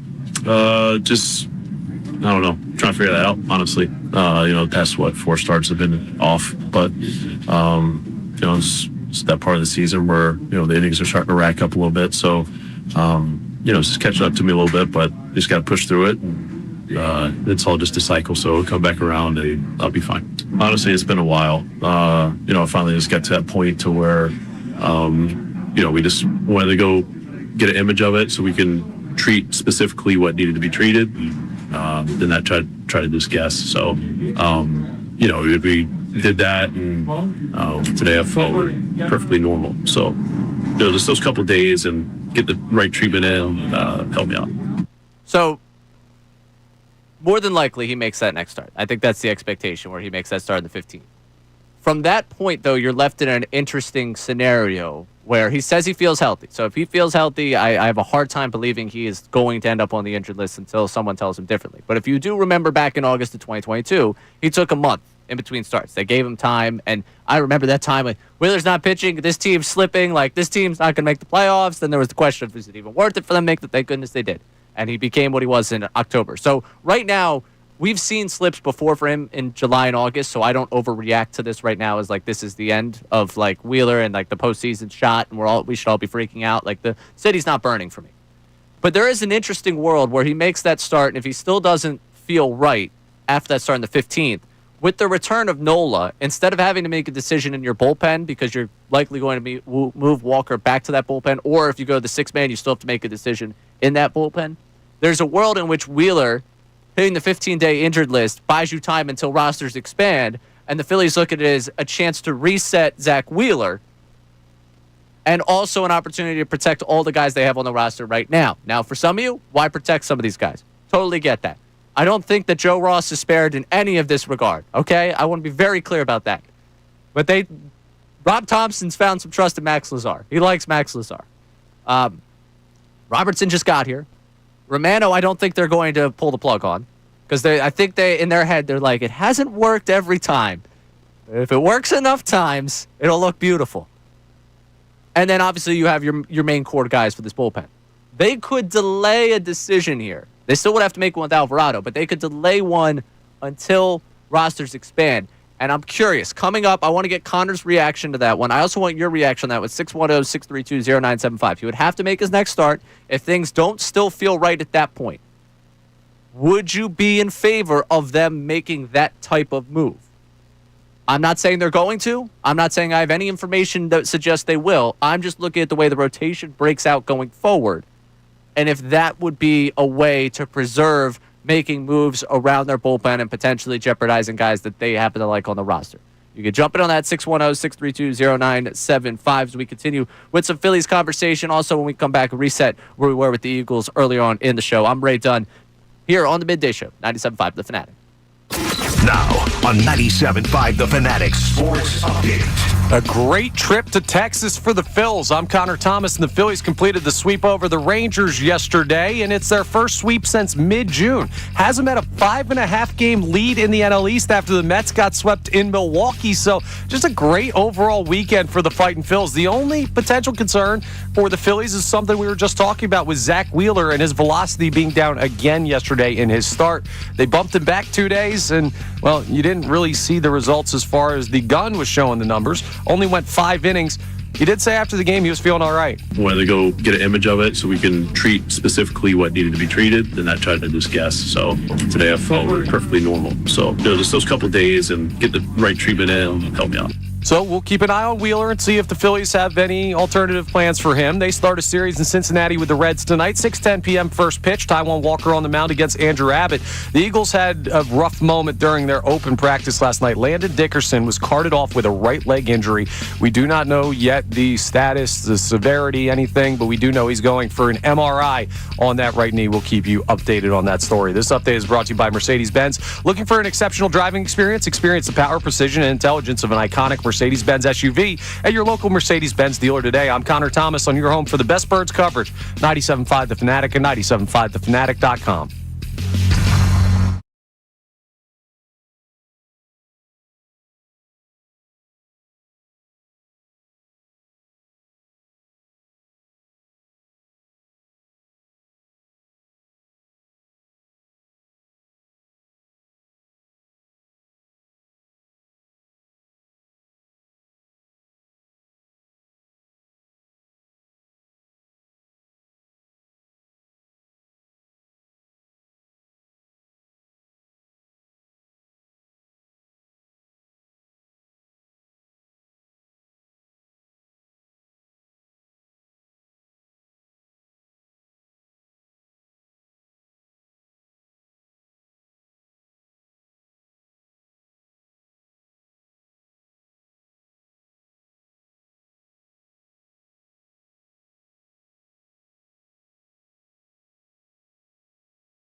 You're on 97.5 The Fanatic. Now, I'm Ray Dunn, host of the show here. Connor Thomas producing today. Connor, I laid out this reality before the break, and I said it was a little bit of one of those. Listen, I got time on my hands. All right, Clearly, let's call it what it is. I was so annoyed, and I'm going to ask this question later on because I need advice because I sat in 3 hours of traffic yesterday. So I need to. I would advise you not to do that. Yeah, well, it wasn't my plan. All right, GPS was like, this is going to be a half hour faster, and it was not a half hour faster. Be your own man, dude. Blaze your own trail. Yeah, clearly I am not a free thinker. I just follow whatever the thing is telling me to do, and it cost me. So I had a lot of time to think about the Phillies in that car ride. And, I'm thinking about, obviously, well, what's the reality with Wheeler? What's this rotation going to look like? Things you think about on a 3-hour drive. Who cares about going grocery shopping, paying my bills, or, unpacking my apartment? These are the things that matter to me. Wheeler makes the start on the 15th. Nola's eligible to come off the injured list, and right now would slide in probably in the 17th to start. If they are to make a roster move at that time, it jeopardizes someone in that bullpen. It doesn't jeopardize Taiwan because I doubt they're going to be like, yeah. Let's just cut bait with the guy who's actually been serviceable for you in that rotation. Never have enough rotation arms. I have a feeling that his last start of the season will come at a later date than Jesus Luzardo's. That's just my gut feeling. Because I think they're going to try the Luzardo thing in the pen before we actually get to the end of this thing. Certainly possible, yeah. Not yet. Now, this is a middle of September competition. Exactly. But if Nola comes back from the injured list and Wheeler still doesn't feel right after his next start on the 15th, you can put Wheeler 50-day IL retro to the 16th. You get Nola up on the 17th. Then Wheeler is on the injured list until rosters expand. So you're really saving yourself some decisions here. Kill so many birds with one stone. Right, but you're also taking Wheeler out of your rotation for 3 turns while you're fighting for playoff positioning. So I could see I could see the other side of this being like, hey man, I don't care about whether you want to protect Max Lazar. Like, I want to win baseball games, and Wheeler gives me a better chance than anyone else most times. But right now, where he's at, he's still battling through. He's able to get you through yesterday. What do you think about that idea? It makes a lot of sense. I have really no issue with that whatsoever. In fact, I think that's what the Phillies should do. Now, the real sticking point of this is going to be the pitcher on this team that has more influence than any other pitcher on this team. You got to get Wheeler to do it. Now, what we have seen, because you brought up something historical we've seen with Wheeler where they shut him down in 22 and then brought him back for the postseason. We know that worked out. We've also seen, because we played the clip last segment, Wheeler saying everything felt normal. Remember, Aaron Nola was asked if he's good and if there's any injury or anything like that, and he said no. Like a week before, he went on the injured list for the ankle, and then the rib stuff happened. We haven't seen him since. So sometimes you can't take players at their word when you hear them say everything's fine, nothing's hurt, this is all good. So I do think it's needed for Wheeler. I do think it's a great opportunity to do it. I didn't even really think about the roster implications with the September call-ups because you lose Joe Ross, you lose Joe Ross. Well, Joe Ross isn't going to be spared. Let's be very clear. This is not a plan to spare Joe Ross.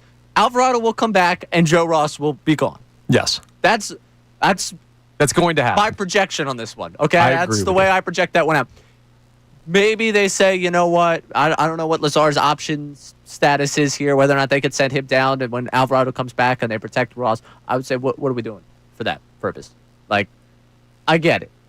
Like Lazar doesn't necessarily have like, oh wow, look at that stuff. Like, it's like, yeah, the guy can throw. All right, Yeah. He's a pitcher. Yes. I'll throw in the cliche there. The guy pitches. He kind of knows how to get guys out. He had the one tough go of it. I would protect him before I protect Joe Ross. Yeah, I agree with you. But it just really, really makes sense. And all this comes down to is how internally worried they really are about Zach Wheeler. Now, if they believe that this is just a period where Velo's down for whatever, it's the wear and tear of the season, and maybe it ratchets back up when the games become more important, because we know adrenaline plays into all of that and everything.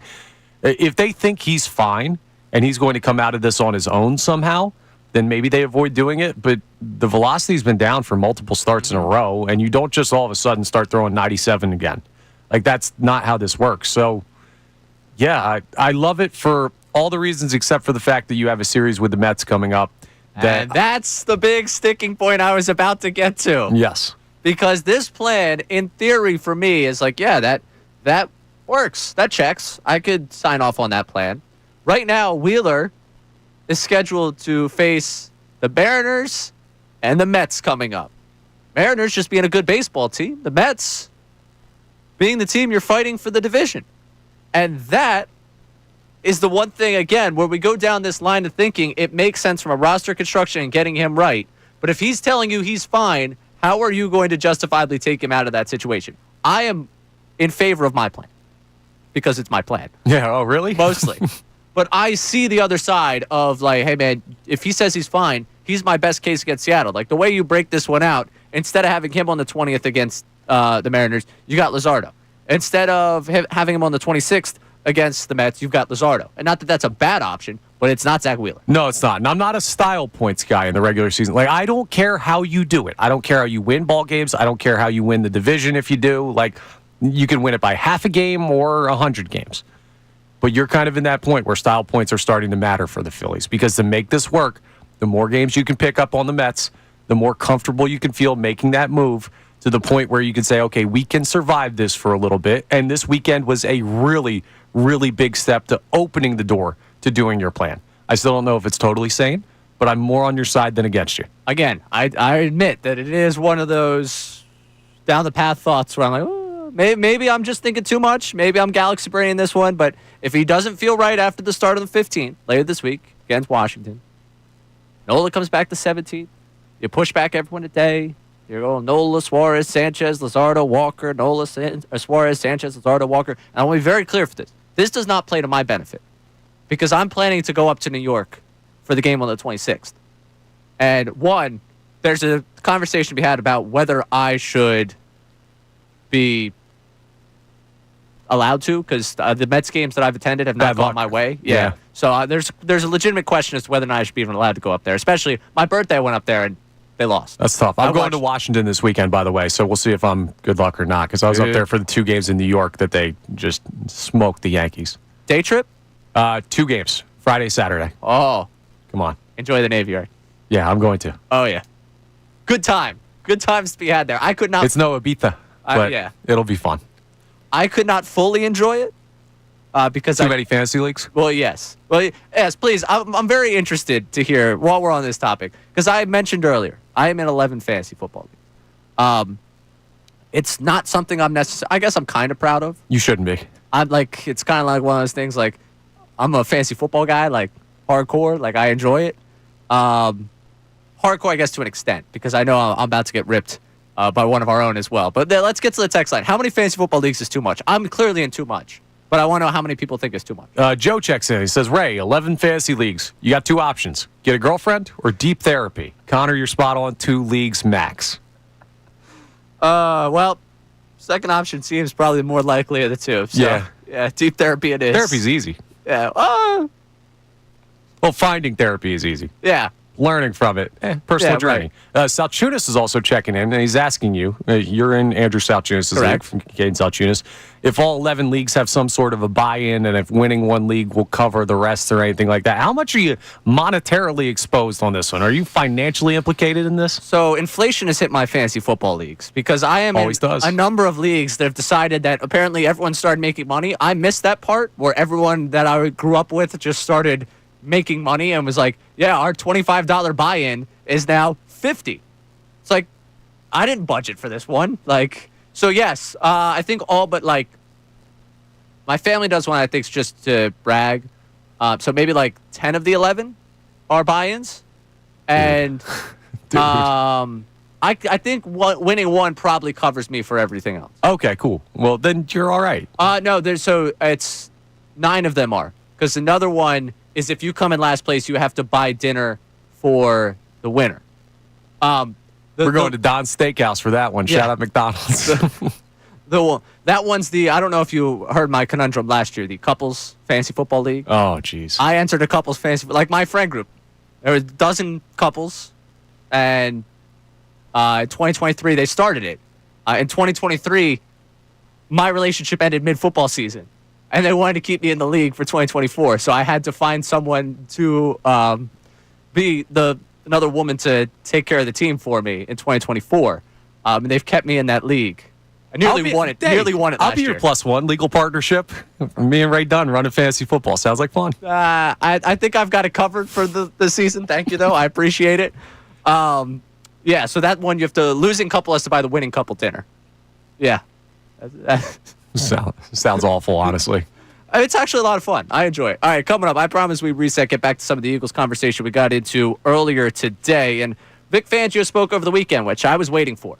That was one I was dying to hear. I needed to hear what he thought about the cornerbacks. We'll get to that, what it means, and again, the winner of that preseason game being a guy on the bench when it comes to that cornerback battle. We'll break it all down for you. I'm Ray Dunn, taking you through middays here on The Fanatic. Hey everybody, it's Bill Colarulo, and coming up at 2 o'clock on Unfiltered, the Philadelphia Phillies.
Missing Connor, that yep was meant for you. I hit the wrong button here. Oh, that's all right. It's like, yep, that's the order we're going into. And Yep, then, we are also back on the air. We're back on the air.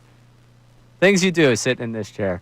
Right now, we have gotten into a little bit of an aside because people think I'm crazy, which is probably fair. Like, you've known me for now 3 years, Connor. I think you would say I'm a You're not the wired craziest differently. person, but you're not out of the running. Yeah, for sure. Because 11 fantasy football leagues is a lot. Now, you said there's someone that has me absolutely top tier on the text line. Yeah, I mean, this is flat out. This is mental illness. I'm sorry. Like, all due respect to this person. This person's crazy. Holy Paoli. Anthony from Paoli says he's in 35 paid fantasy leagues. 35? On the Sleeper app. Spent a total of $635 with all of them. Wait. 635 divided by 35. That's less than $20 to buy in there. I don't care, Ray. That's He's in all right. 35 leagues. That's all right. Sir. I mean, no, the number is seek too help. much. Yeah, no, you need like 12 is probably too many. I don't have 35 friends. 35 fantasy well, leagues. That checks. That makes sense. Easy. All right. Vic Going on hour Fangio. 6 here, Ray. One of the guys that I was looking forward to hearing from it. And Sirianni spoke after the game Thursday, and I appreciate Sirianni going to the podium, but like, I knew there were like he was not going to sit there and rip Ringo. He's not going to sit there. He's and good cop. Dory Jackson. Yeah. Fangio kind of gave the cop out, not necessarily the cop out, but just like the caveat of who they were going up against when he was talking about the quarterback battle. This all stems off the conversation we opened up with today. How much are you going to make of a preseason performance? Fangio jumped into just how difficult it was for Ringo and Jackson to get the starters for the Bengals. Yeah, obviously they had some tough assignments in that game going against that quarterback and those receivers. But I think it's a great learning experience for both of them. And hopefully they'll both come back. I think it's great that happened. And we'll see how much they can grow from that. A tough draw. Yeah, like, we'll see how much they can grow from that. I think he's giving them a little bit of the leniency of, like, yeah, you were against Chase and Higgins. That's not necessarily what you're going to get every week. But he did mention something Connor and I talked about earlier in the show. When we talk about putting stock into the preseason, it's not so much that, oh, look, they schemed something up to get him, or they didn't scheme up enough for this corner.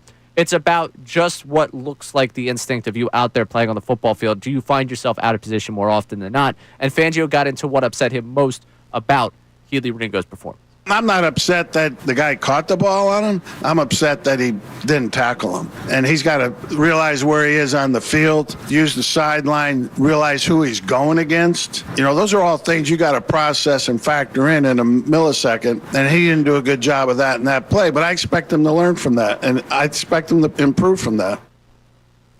And there, right there, the expectation to improve is nice, but there is wherein lies the problem, I think, for both of us. When you start talking about putting stock in preseason games, it's not so much about schematically what you're doing and about whether they fit here, there, wherever. It's about just the instinct of doing what you're doing, over-committing. There was Sidney Brown got downhill on a screen early in that game, or a short passing play, and I thought the potential was there to stop it right there at the line and pick up 5 or 6 more yards. Okay, the instinct was there, but the way you finish off the play and just how reckless you are on the field, those things matter to me when I'm watching the preseason more than anything else. And that's where I put stock in, I think. Tanner McKee knows where to put the football. That's the stock I put into the preseason games. Those are the things I'm looking for. So Fangio mentioned it was a tough draw, sure, but he mentions exactly what the issue is here that I think a lot of us had with that secondary in that preseason game. Absolutely. Now, there is something else to consider that I don't know people go to this level of thinking, but I guarantee it happens. And Vic Fangio also talked about, like, you're not necessarily helping your guys out as much as you're trying to see stuff in the preseason. There's a chance, right, at some point on Thursday night during that game, Vic Fangio was like, do not give Keely Ringo help on this play, right? Like, leave him one-on-one on the outside on Jamar Chase. Let's see what you got. Because he doesn't care about giving up points in the preseason. And in the regular season, you will not see that. You will see rolled coverage to the cornerback 2 side. And whether you trust that safety or not is a whole other conversation that we're going to have at some point. But there will be points where you put your player in a disadvantageous spot in order to see what they will be able to do in those situations. So it may not be just a perfect, like, hey, this is what it would look like in a regular season game. That also needs to be considered.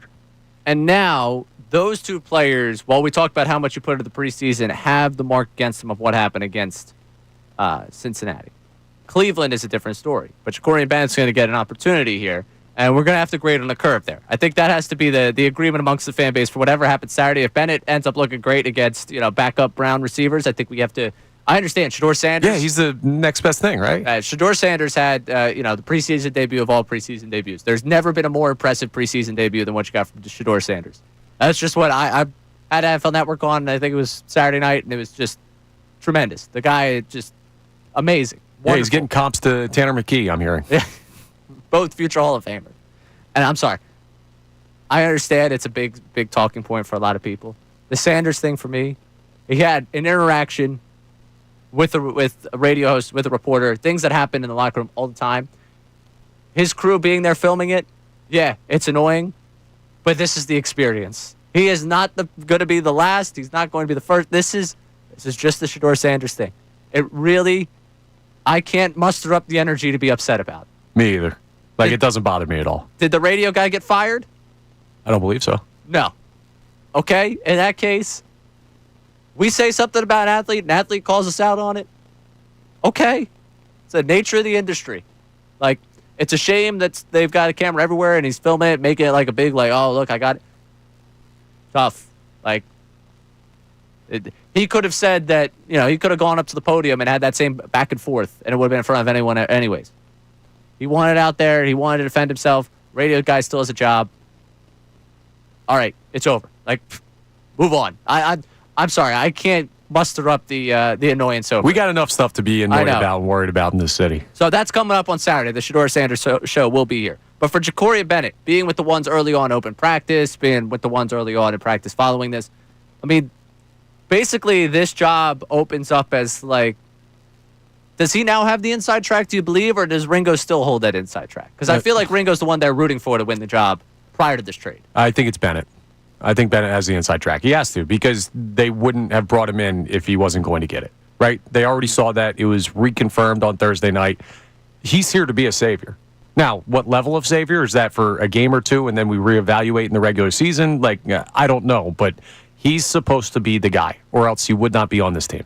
Fangio is a little too kind to the corners following that game for me to think that it's totally changed. I think it's an even playing field. I don't know if there is an inside track here. I think Bennett moves close to the inside track because I think Adoree Jackson was already on the outside. I would say, to me, Ringo and Bennett have I want one of these guys to win it, and Jackson's if he forces his hand to win this, we have to give him this job. Jackson has not done that. Bennett now enters the conversation of, okay, you and Ringo are kind of even place, even field in here, because Fangio started with the shortest answer, yeah, we'll see what Bennett's going to be. All right, we'll see what he's going to be. Fair. That is true. Thanks, cannot Vic. fight that. That is a good, hard and true fact. We're going to figure that one out. Coming up, speaking of things we're going to figure out, what does this offensive line look like without Landon Dickerson? If they don't have him, goes down, carted off yesterday. We talk about faith in Fangio.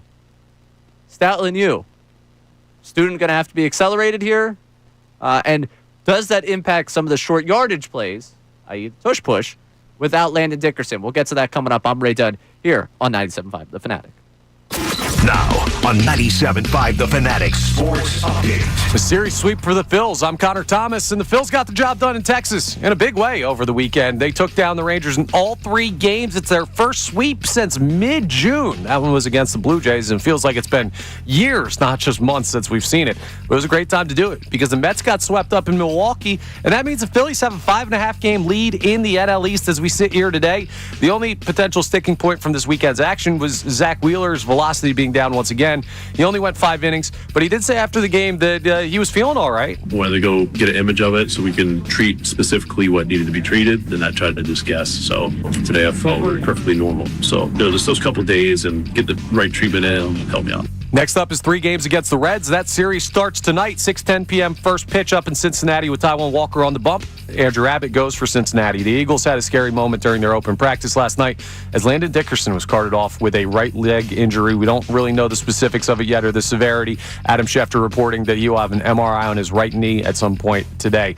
We will keep you updated. This update is brought to you by Mercedes-Benz. Looking for an exceptional driving experience? Experience the power, precision, and intelligence of an iconic Mercedes-Benz SUV at your local Mercedes-Benz dealer today. I'm Connor Thomas on your home for the best birds coverage, 97.5 The Fanatic and 97.5thefanatic.com.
97.5 The Fanatic. I'm Ray Dunn. Connor Thomas producing the program. I'll let you know you're tuned in to WPN HD1, Burlington, Philadelphia, Beasley Media Group station, broadcasting live from the Comcast Business Studio, powering possibilities. And before we get to the news at noon, coming up in just a few moments here, you did end up with Landon Dickerson going down, being carted off yesterday at the open practice, and it kind of put a real damper on what was an excited crowd, a loud crowd down there at Lincoln Financial Field. Overall, we don't know anything yet, so I don't want to get too deep into the speculation. Not great when the guy can't put any pressure on his leg and is being helped off and has to be carted off. But from this point, we did the conversation a couple of times, I think, over the offseason. The most indispensable Eagle, who do you think it is? And then it's like, all right, well, you got to take the quarterback out because the quarterback is the obvious answer. And then, all right, AJ. Maybe not Tanner McKee. Oh, God, don't. No, I'm kidding. Here we go again. I'm not. Yep, you were the guy that texted in on Friday that he should be the starter. main thing. I apologize, Jalen. You were the one that believed he should be the starter. I know you. I knew I recognized that number on the text line Friday. But go Hurts, and down that list, you got to start going Barkley, A.J. Brown, Lane Johnson. Some people go, like, my line ends up somewhere deeper in that. Yeah, Jalen Carter, if we go on the defensive side, just playing with that offense thing. Landon Dickerson, because of how talented this offense is, might be 5, might reach 5, but you probably have him somewhere like 6-7 range. Which is wild considering how good he is. Right, considering he is one of the best, left guards in football. And that's just a credit to the 2 tackles that you have, credit to the quarterback you have, running back, A.J. Brown at receiver. And I think without him, the biggest question becomes almost like how dominant they've been short yardage and specifically tush-push wise. How does that look with a new right guard and potentially a new left guard if you don't have him? I would find concern in the world. I understand they drill it. They were able to do it with the backups against the Bengals defense. There is just a little part of me that's like, there's only so much change you could take up the middle of that offensive line before I start to get worried about, regardless who the coach is, regardless of how the depth looked in a preseason game. Yeah, I'm not really thinking about the tush push too much. Maybe I should be more because they use it so often in those short yardage situations. But I'm also thinking about just the, setup of the run game in general. Like, everyone can say, oh, you still got Mailata and Lane Johnson and Cam Jurgens, but if the A-gaps are compromised and you're taking dudes off the edge to try and run stunts up the middle if you've got 2 new guards. Right. And pressure up the middle is a quarterback's worst nightmare. Like, that throws everything off, and it could take away from Saquon too. Landon Dickerson's a very important part of this, and while I don't want to be alarmist because we don't know, if this is something bad, this is something bad. Where do it, like, Brett Toth going to be the obvious? Matt Pryor was what Dave Zangaro said to us earlier. All right, so Pryor being the one that fills in there. I mean, listen, you have at least an offensive line that has experience in this league behind him. Like, I know they drafted a lot, like, late in that offensive line to try and develop some guys, but you have a little bit of experience behind him to try and soften the blow here, but you're not going to get Landon Dickerson level play. And you mentioned it, pressure up the middle. It makes it more important, and it's something we've driven home kind of this offseason, talking about the passing game. They need to be more of an in-rhythm passing game. That needs to be, like, the next step for Hurts is there. That needs to be a more in-rhythm passing game, because if you don't have Dickerson, that pressure up the middle is going to be disruptive to a guy that really loves to roll out, loves to has had his time, takes his time, and then makes the play through the air. You need to be more in rhythm as a passing attack. So we'll keep you updated if we hear anything about Dickerson, but just mentioning it because it is, we mentioned, they're bringing back 10 of 11 starters. Well, that could change if Dickerson's not out there on the field. All right, we are 2 minutes beyond the noon time. So I want to get you to the news at noon. There's a whole lot going on in this world. It's time to catch up. Here's the news at noon.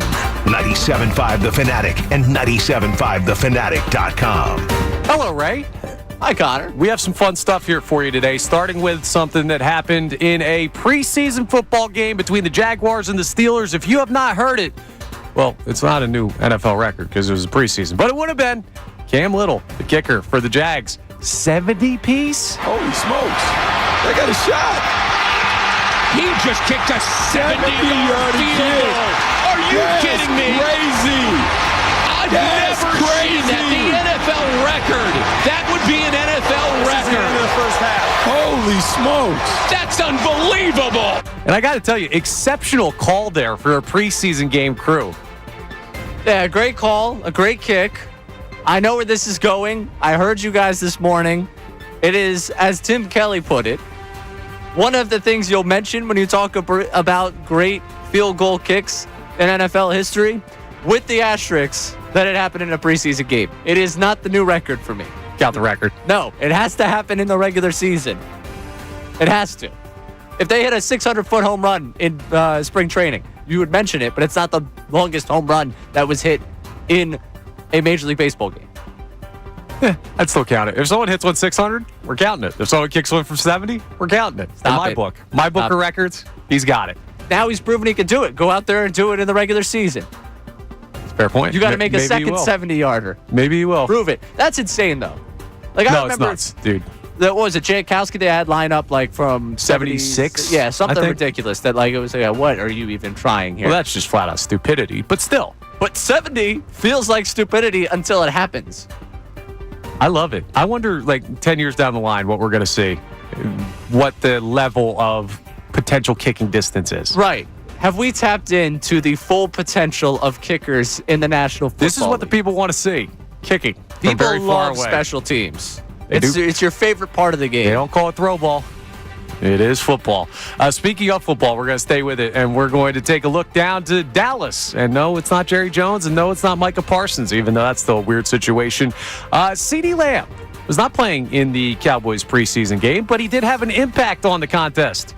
And not in the way that he wanted, because the impact was actually on him. He got run over on the sidelines. Yeomans on the sideline can clear things up as we look at CeeDee Lamb on the sideline. Kyle? Yeah, guys, this happened right in front of me. CeeDee Lamb was celebrating Jonathan Mingo getting behind his defender. He was so excited, he jumped in front of an official, and the official ran over CeeDee Lamb. On the sideline, that's where the penalty comes in, and he was off the sideline, he was outside of the box, and so CeeDee's the one that's being penalized here for the Cowboys sideline infraction. I love to see it happen. And here's the thing.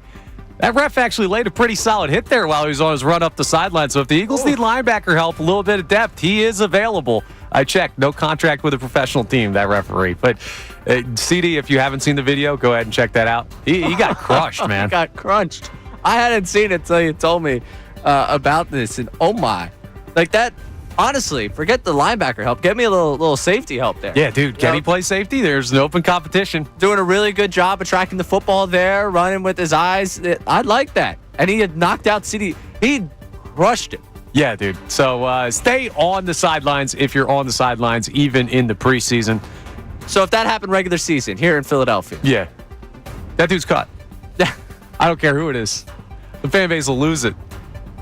Sirianni doesn't have control of his sideline. Where's Big Dom? See, it would never happen because of Big Dom. It's a great point. That's why you need Big Dom everywhere. Well, everybody needs a help-out guy with some random tasks, whether that's taking care of security or maybe opening a can. Because I don't know if you saw what happened with our guy Tyrese Maxey this morning, but he went to Instagram Live because he had to figure out how to use a can opener. He couldn't really figure that out. I don't know if he ever got the can open. Developing story there on middays, but is there anything that you have like that in your life where it's just like, okay, this is a menial task that seems to be easy for some people that takes you a while to figure it out? Oh, that's a really, really good question. Thanks. I mean, the can opener is one that I always will find struggle with. Like Tyrese Maxey, I've always felt a kinship with him because birth year is the same. You know, we've both been young guys trying to figure it out in Philadelphia. So yeah, you and him, two peas in a pod. Yeah, a lot of people say Maxey and I are like very similar. He's now grown, so he's like now probably like 7 inches taller than me or something like that. Maybe more than that. Whoa, you're really downplaying. He plays in the NBA. It's not a shot at you. Yeah, 5'11". What I tell people at least. 5'11" where? My goodness. What is that, the metric system? The can opener. This was me all trying to buy time for something that's a very menial task that I mess up. But the can opener is a really good one because that's definitely one that bothers me. I can't really think of anything else that I like struggle at. Tremendous. Is there one that came to mind for you? Can't do anything with cars, really. Like anything easy with cars that normal people will do themselves. Nah, I'm going to a garage. Like, Oh, yeah. No, well, yeah. No, I'm not self-fixing anything car-wise. The one thing I figured out was I know how to put brake fluid in. It's pretty tough. You just open up a thing and you pour it in the thing and then you close it. So it's basically just pouring something. But even that took me years. I am Bill level when it comes to anything with cars. Yeah, no, I stay away from the automobiles. Yeah, I don't know actually if Bill's good with car. I just know Bill does do a lot himself when it comes to like hard labor and stuff. So that's what I equate it with. Well, he knows. He's open about it. I'm not ripping him. I'm just telling the truth. The truth is the truth. Hey, this is your fight, man. I'm just saying. I think Bill's a very talented individual in all facets. All right, yeah. Including mowing his lawn when his father-in-law doesn't help out. Sounds like someone's on Unfiltered later this week. Jeez Louise. Yeah, hear me on Wednesday with Bill Calarulo. He doesn't mow the lawn. Did you hear that, by the way, why he doesn't mow the lawn? No, I don't know why. He mowed the lawn once, and I forget who it was in his life that told him. What, he run over a toe? No, that he did it wrong.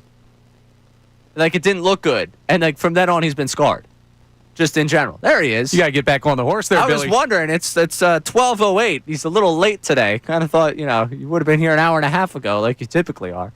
But yeah, so that's the news at noon. 12 o'clock hours brought to you by Service First HVAC, offering 0% financing for 48 months, rebates and tax credits up to $4,300 when purchasing a heating and cooling system. Learn more at servicefirsthvac.com. Coming up, back into what we can make of the preseason and also this secondary. Connor touched on it earlier. Can it impact the way they start this season, and do you care about the way they start this season, ultimately? Because, they got to get out to a quick start. Last year, I would not say that was a quick start. Well, they were Saquon drop away. They started 2-2. All right, that was the record after 4 weeks. We all were freaking out by week 4. All right, I have my official barometer for this season when I will be concerned. Okay, I'm the king of this, so I can help you with it. I have my official barometer. I'm very interested to hear your help. With all due respect, I don't need it on this one. I've decided where my mind is at on this one. Okay, I figured out where that is. Can the secondary play into a slower start?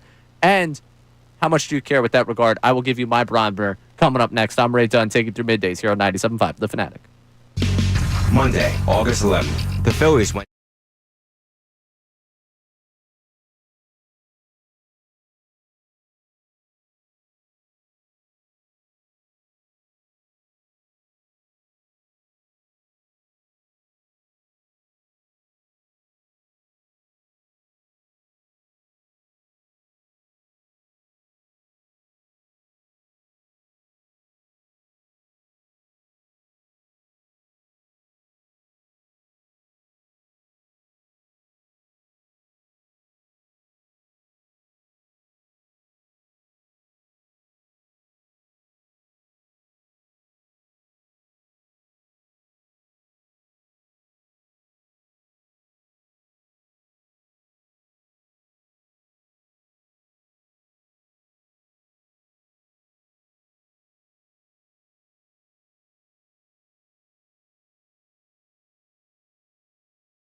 I'm The Fanatic. I'm Ray Dunn. Kyra Thomas producing the program today. Interesting mix going through the week here on the Midday Show. And I want to get back to where we started here today and what to make of the preseason, because immediately following Friday when a clip goes up saying, this corner, the corners didn't look great. Wow, it's one game. Oh, look who they're going against. Why do you guys get so down on this team so quickly? And then at the same time, it's, Tanner McKee could start for a handful of teams and is a top 25 quarterback in the National Football League. It's like, both can be true for you if you believe that you put stock in the preseason, but you can't not put stock in one and put stock in the other. So I wanted to get the fan base at 610-632-0975 how much you really put into what the preseason is and give us a nice barometer for going forward, but also a barometer going forward given the fact that the secondary did not look great in that preseason game, specifically the corners. Is there a concern that this plays into a slow start? Because this defense found its footing. I think it's very easy to say that in 2024.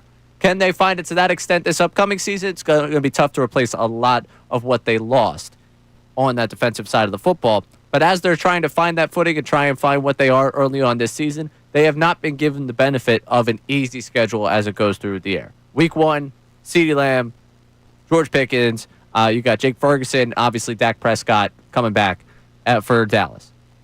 Week 2, do I have to say what it is? I mean, it's the Chiefs. It's Mahomes. Week 3, assuming Stafford's health in that situation there in L.A., Nakua, Adams, and Matt Stafford had very close. You and I were together for that game. We were. We watched that entire game together. I was sweating. Now, it might have been the fact that it was snowing outside. It was a very packed place, and they were trying to keep the heat up there because it was snowing outside. Might have been why I was sweating a little bit, but I was also sweating as that game came down to the end. And then week 4, obviously the tremendous weapons there for the Buccaneers and resurgent Baker Mayfield last season and really since he's gotten to Tampa Bay. So you look at that open to the season, and it's a tough 4-game stretch for a secondary trying to find its footing. I know where I will find my stress, because I do think that can play a part into a slower start. I do think it can play a part into a start like you saw last season. I think that I'm concerned enough with the secondary where I think that could be a reality of this team. It doesn't matter a ton to me the start you get off to based off of last season. But the one thing I will say, when you will start to hear worry in my voice is if loss 3 comes before win 3. That is my official barometer in which I am taking this season. If they lose 3 games before they win 3 games. So we get to week 4 and they're 1-3, worry. We get to week 5, they're 2-3. There will be a worry there. Just because you put yourself behind the 8 ball for seeding, and as much as this division right now looks like it should be the one that breaks the long-standing, nobody wins back-to-back division things. I heard you guys talk about it today on the morning show. Like, the only thing that could explain this to us is just the fact that it doesn't happen. Like, it feels like the Eagles should be the favorite of this division. Feels like they should win back-to-back. We've had that feeling before. We've been disappointed by it before. That would be when I start to worry about, okay, what do you still have on the schedule? Where are other teams at? And what has contributed to you losing 3 of your first 5 or 3 of your first 4 games? God forbid, 0 for 3, where you lose 3 of your first 3. I don't think it'll take me to 0-3 to start freaking out. Yeah, no, I feel you on that. So I'm going to go at it the same way I went at it last year for my barometer, which is just the first 4 games, the process does not matter to me, right? Now, you need to win, but if you go out and it looks ugly and you find a win, like they did in New Orleans early on last season, where it looked ugly for most of the game and then Saquon saved them late. Like, that's a situation where, hey, you won a game. Things will get ironed out as the season goes on, especially on the defensive side of the ball, because they have more to iron out. There's more wrinkles. But the whole 3 wins one, that's just a little too much math for me. I'm not smart enough to come up with that 3 setup. Yeah, 3 and 3, that makes 6. That's pretty tough. That's a lot of numbers getting involved in there. But I think anyone going in with like a level of patience or a thought process on how they're going to approach the season more patiently, I think that's a smart fan. And I think that's a fan that learns from what happened last year. Can we get that patient? No, absolutely not. No, it's Philadelphia, dude. And some people, like, you may be right. There might be a point where we preach patience and people are seeing things that we're not seeing. They end up being right. It's not going to be 23 all over again. But we've seen times where the team won and they didn't look great, and everyone said, hang on a second. And then we find out at the end that it was a sinking ship all along. And to go back to the original point of this one, because I know you brought this up earlier, like that first month of the season, given what we know about this secondary, what we're concerned about this secondary, like I've been the one along the way, and I'm starting to not feel this way because I remember who the owner is there, and I just remembered, I guess it's all clicked to me just how dysfunctional it is down there. You got Schottenheimer and Colin Cowherd beefing. You got Jerry Jones beefing with his star edge rusher and saying that, hey, maybe he won't be out there week 1. Right now, I'd like to tend to believe that he's going to be out there week 1 just because they'd be stupid not to get it done, but they've been stupid before. So maybe that's not the game I see them dropping. The revenge factor for the Chiefs, the fact that I do think that Rams team, if Stafford is fully healthy, is a very good team. The Buccaneers have had your number. 2 losses in there is very possible. 2 losses should be expected, I think. Really? In the So first 4 games, yes. Okay. I think that's a tough spot for them to be. Interesting. So you would see, and I'm not asking you, we don't have to do W's and L's for the first month, but you see 2 losses in there baseline. Yeah, that's kind of how I'm going into it. And if they do better than that, great. Then they're on track for the team that we saw last year, right? And that's where the expectation should be overall. But in basically any other season with any other team, you look at that to start the year and you say, wow, it's going to be tough to come out of this any better than 500. All right. With that, you hear Connor deliver that expectation baseline. Are you going into this season, and does it matter to you for that fast start? Are you going in there with that expectation that it has to be something better than that to open up the season? Do you care about a fast start given what you saw last season? You get in with a 610-632-0975. You can call or text us on this program here on Middays. And coming up next, talked about it a little bit earlier, about how I want to get into this, want to address it. Castellanos and the outfield situation as it plays right now. You got a day off because there was hard turf down there, Globe Life, that it was a little bit difficult to play on. It was come on. Not buying it? Come on.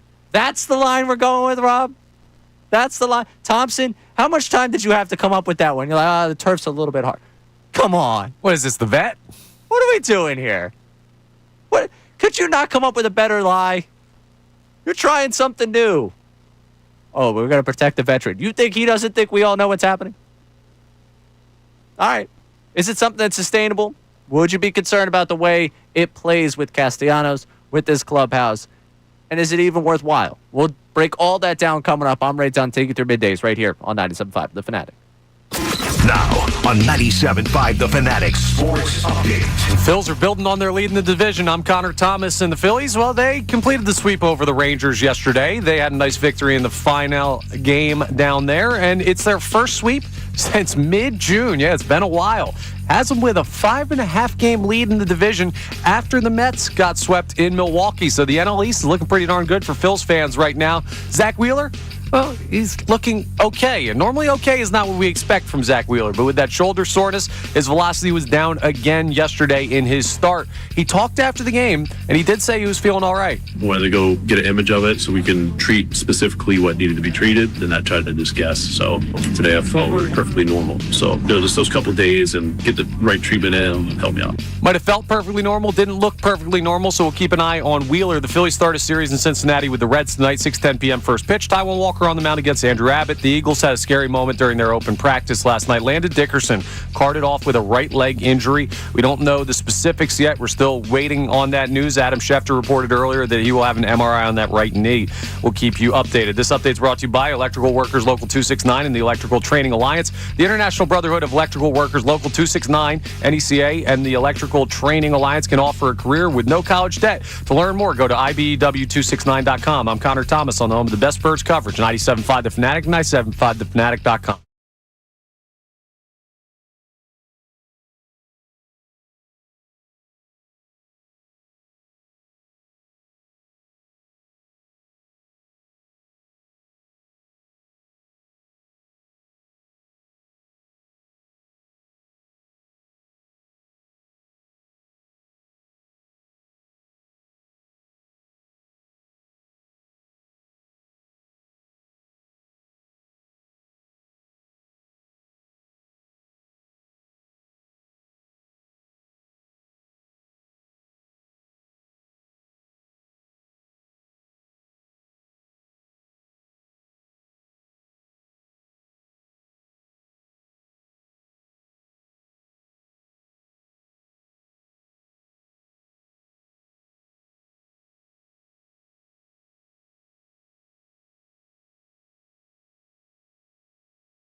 5 The Fanatic. I'm Ray Dunn in the host and chair today. Connor Thomas producing the program. And Connor, we're going to get to this Castellanos conversation in just a second. But you, much like myself, live in the city. You actually don't live far from me at all in the city. So you might know of the exact place I'm talking about.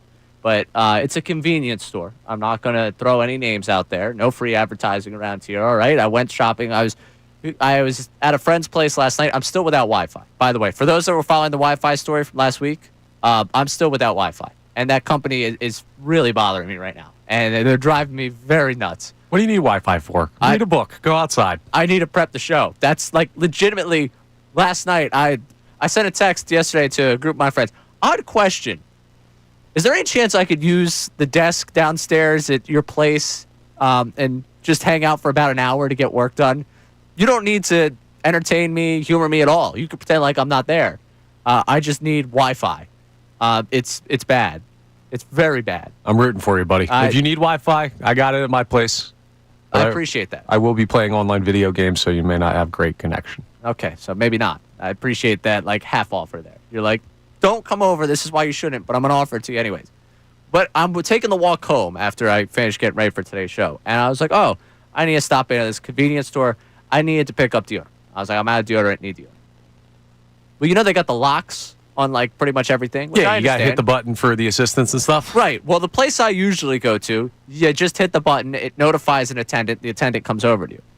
At this place, I'm standing there, and I'll be honest, there were a couple people in there. I was like, oh, interesting. You know, nice crowd for a Sunday night here at the convenience store. You know, they're just kind of doing your discreet shopping, the whole thing. I'm standing there like an idiot. Push the button, and assistance needed at deodorant.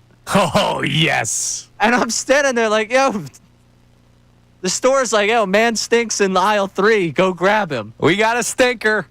It's like, why? Who does that? People who like things to be funny. I love it. It's like, what in the world? I got, like, now, people I was looking at when I came in looking at me like, oof, jeez. That guy wouldn't go near him. It's like, oh, what are you doing to me? What are you? It's like, assistance, customer assistance, please. Customer assistance, deodorant aisle. I'm like, why?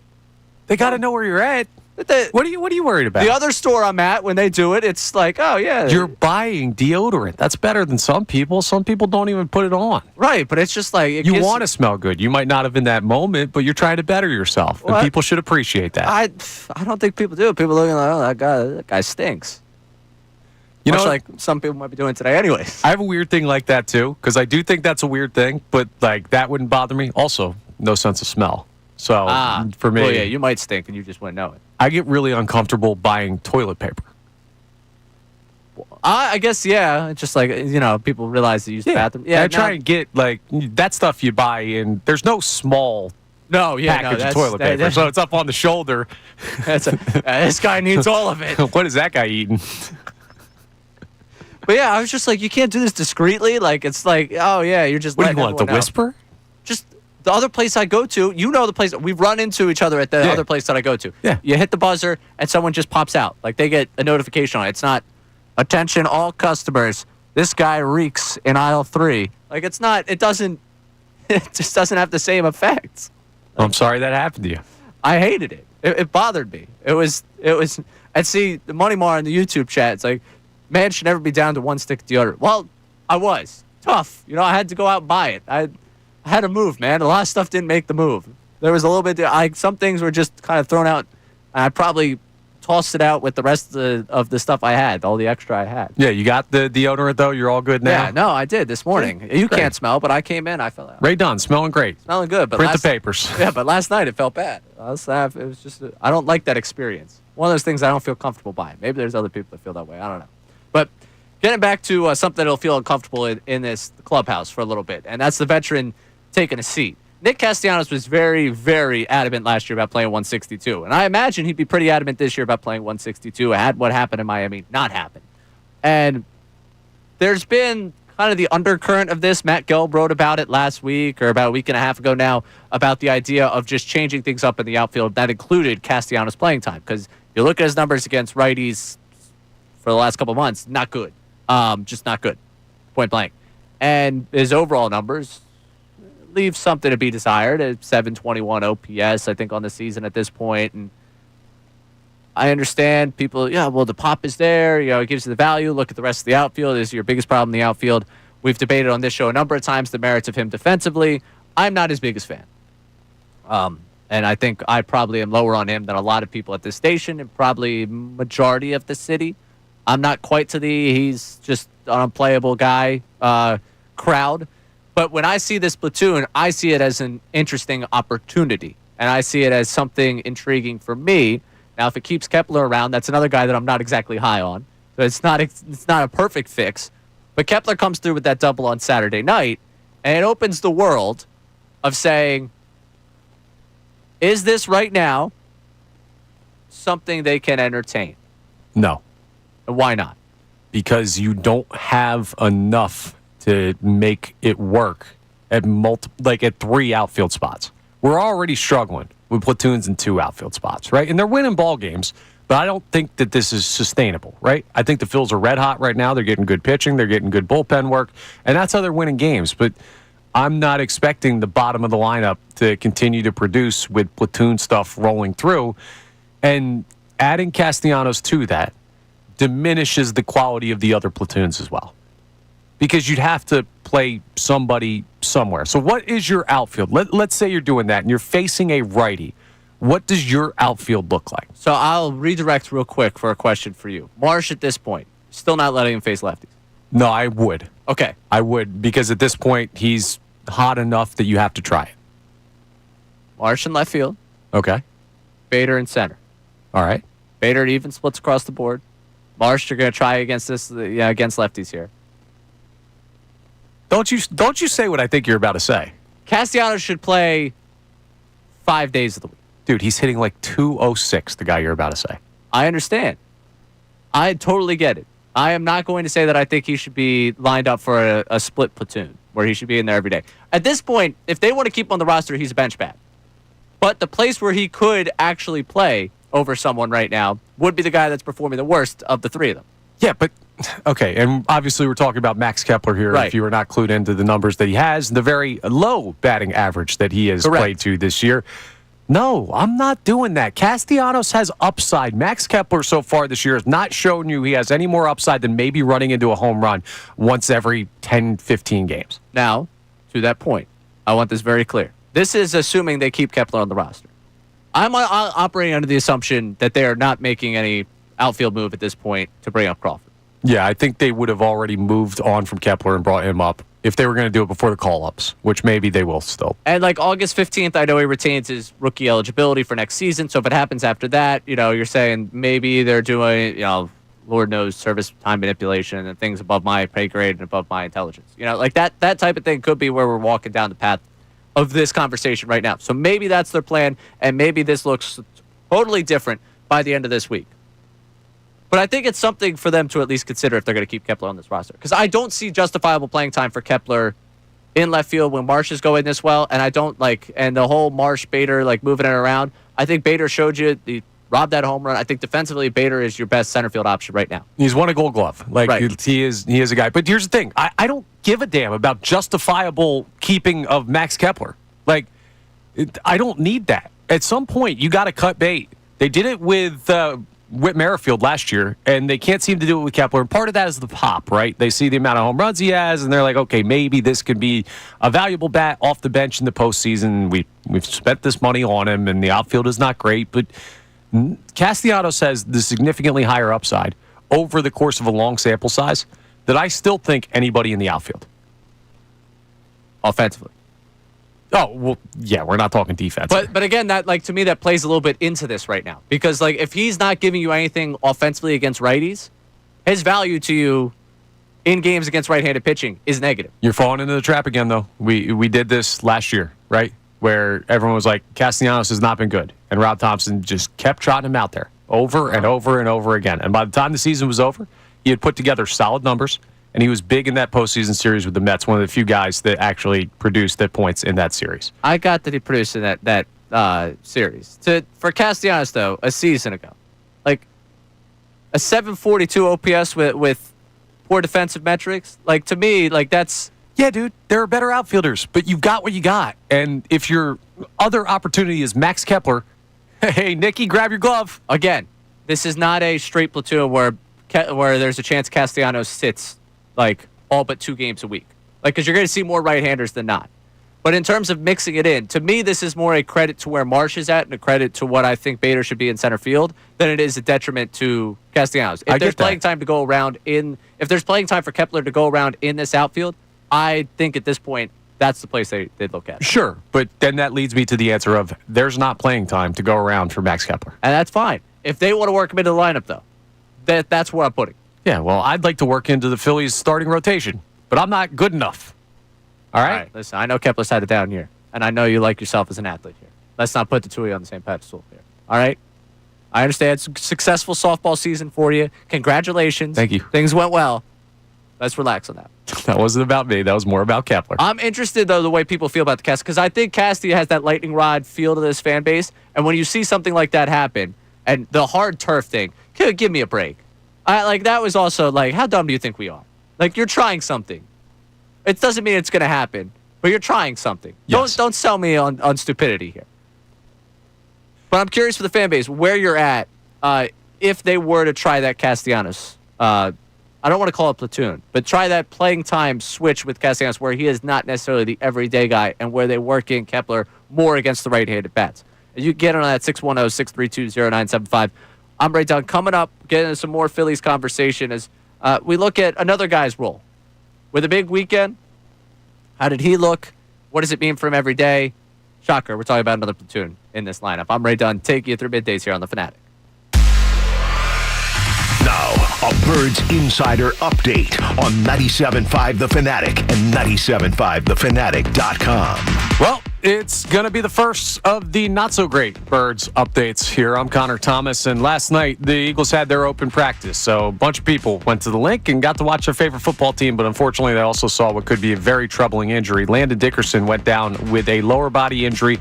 He's going to get some imaging on his right knee, according to Adam Schefter, because he had to be carted off. That would be a big loss for the Birds, and we will keep you updated. We don't have any specifics on the severity of the injury just yet. In the meantime, the players still on the field. Well, there's questions at the cornerback position, too, and that's not due to injury. No, that's due to guys having rough preseason performances, and Adoree Jackson and Keely Ringo. Well, Vic Fangio, he got a chance to talk about those guys over the weekend. Yeah, obviously they had some tough assignments in that game going against that quarterback and those receivers. But I think it's a great learning experience for both of them. And hopefully they'll both come back. I think it's great that happened. And we'll see how much they can grow from that. Well, they better learn quickly because there's not that much time until the Eagles take on the Cowboys to start the season off on September 4th. And there's another guy in the mix with Jacorian Bennett, who was traded for early on last week. Vic Fangio talked about, what the plan is for him. Going to find out here soon. Just throw him into the action and see what he's got. Typical Vic Fangio quote, but he's not wrong, so we'll keep our eye out on the cornerback 2 position and Landon Dickerson. I'm Connor Thomas on your home for the best Birds coverage, 97.5 The Fanatic and 97.5thefanatic.com.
Show here on 97.5 The Fanatic. I'm Ray Dunn, hanging out with you. Getting into some Phillies conversation. Just the sweep in general. Like we talked about earlier, I do feel like you're seeing the impact of Duran on like just kind of the energy around this group. I think this is a driving force of what you've seen over this stretch. You guys talked earlier in the morning show today about whether it was the true version of this team or just the hot stretch. I know you were more the hot stretch feeling of this because that's just the way baseball is, but I just feel like there was an injection of life with, all right, the reinforcements did come here. You needed reinforcements. You got it there. And I think you got it also in your outfield. I know some people will want to be more overwhelmed with what they got in a right-handed bat, and that's fair. You did not get a 25 home run guy. You did not get the power that you're looking for from the right-handed side of the plate. And that was something that I had talked about a lot going into the deadline, but you basically improved over what you had in Rojas. Like that to me was like you took one of your outfielders, you're like, defensive guy, bats from the right side. Let's get a guy that actually hits from the right side and still plays a good defensive center field. And you got that. And that's why I like the Bader move. I know you were a big fan of the Bader move. I don't know what people were going into the trade deadline expecting. If it was going to be like Duran and Bednar and Suarez, and all of a sudden this is a super team that rivals the Dodgers roster when you read it. That was never going to be the thing because you have too much up in the air after this season. Schwarber, contract up. Suarez, contract up. Castellanos heading into the final year. He could get moved. JT, contract up. You had to keep some stuff in the farm system in order to be able to replenish this, whether this works out or not. So you weren't going to get everything you wanted, and that's not how the MLB trade deadline works. I mean, the past couple of years, you're lucky that the moves that were made because there had not been big-time trades to this extent in previous years, and maybe the looming strike or lockout or whatever it's going to be in 2027 had something to do with that. Oh, I think we're headed for lockout. Oh, yeah. For sure. I'm enjoying 162 games. We'll have 162 games. Also, I'm dying to get this schedule for next year. We are way beyond past due for Major League Baseball schedule. Dude, we're in the middle of a playoff push, and you're worried about next year's schedule? Yes. I'd like to look where I could fit a little trip in to get to another ballpark. I know we had the caller, I think Friday that called it, was like, I'm going to my 30th ballpark. This, like, I finally accomplished all of them. Like, I'd like to look for the ones that I can make work. Because, like, you think about our lives and our schedules. September, that's just a no. You can't do it in September. I made the mistake of doing an NFL draft weekend last year when I went to San Diego. So that's really not one that you could... Like, there's a sweet spot for time that we could go somewhere. Like, I wanted to go to California this summer and take care of San Francisco and go down to San Diego. Like, I'm going to look for that type of pocket. That yeah, I feel you. Stretch of time. We'll get there when we get there. I'm looking for the World Series pocket, baby. Oh, yeah, of course. Yeah.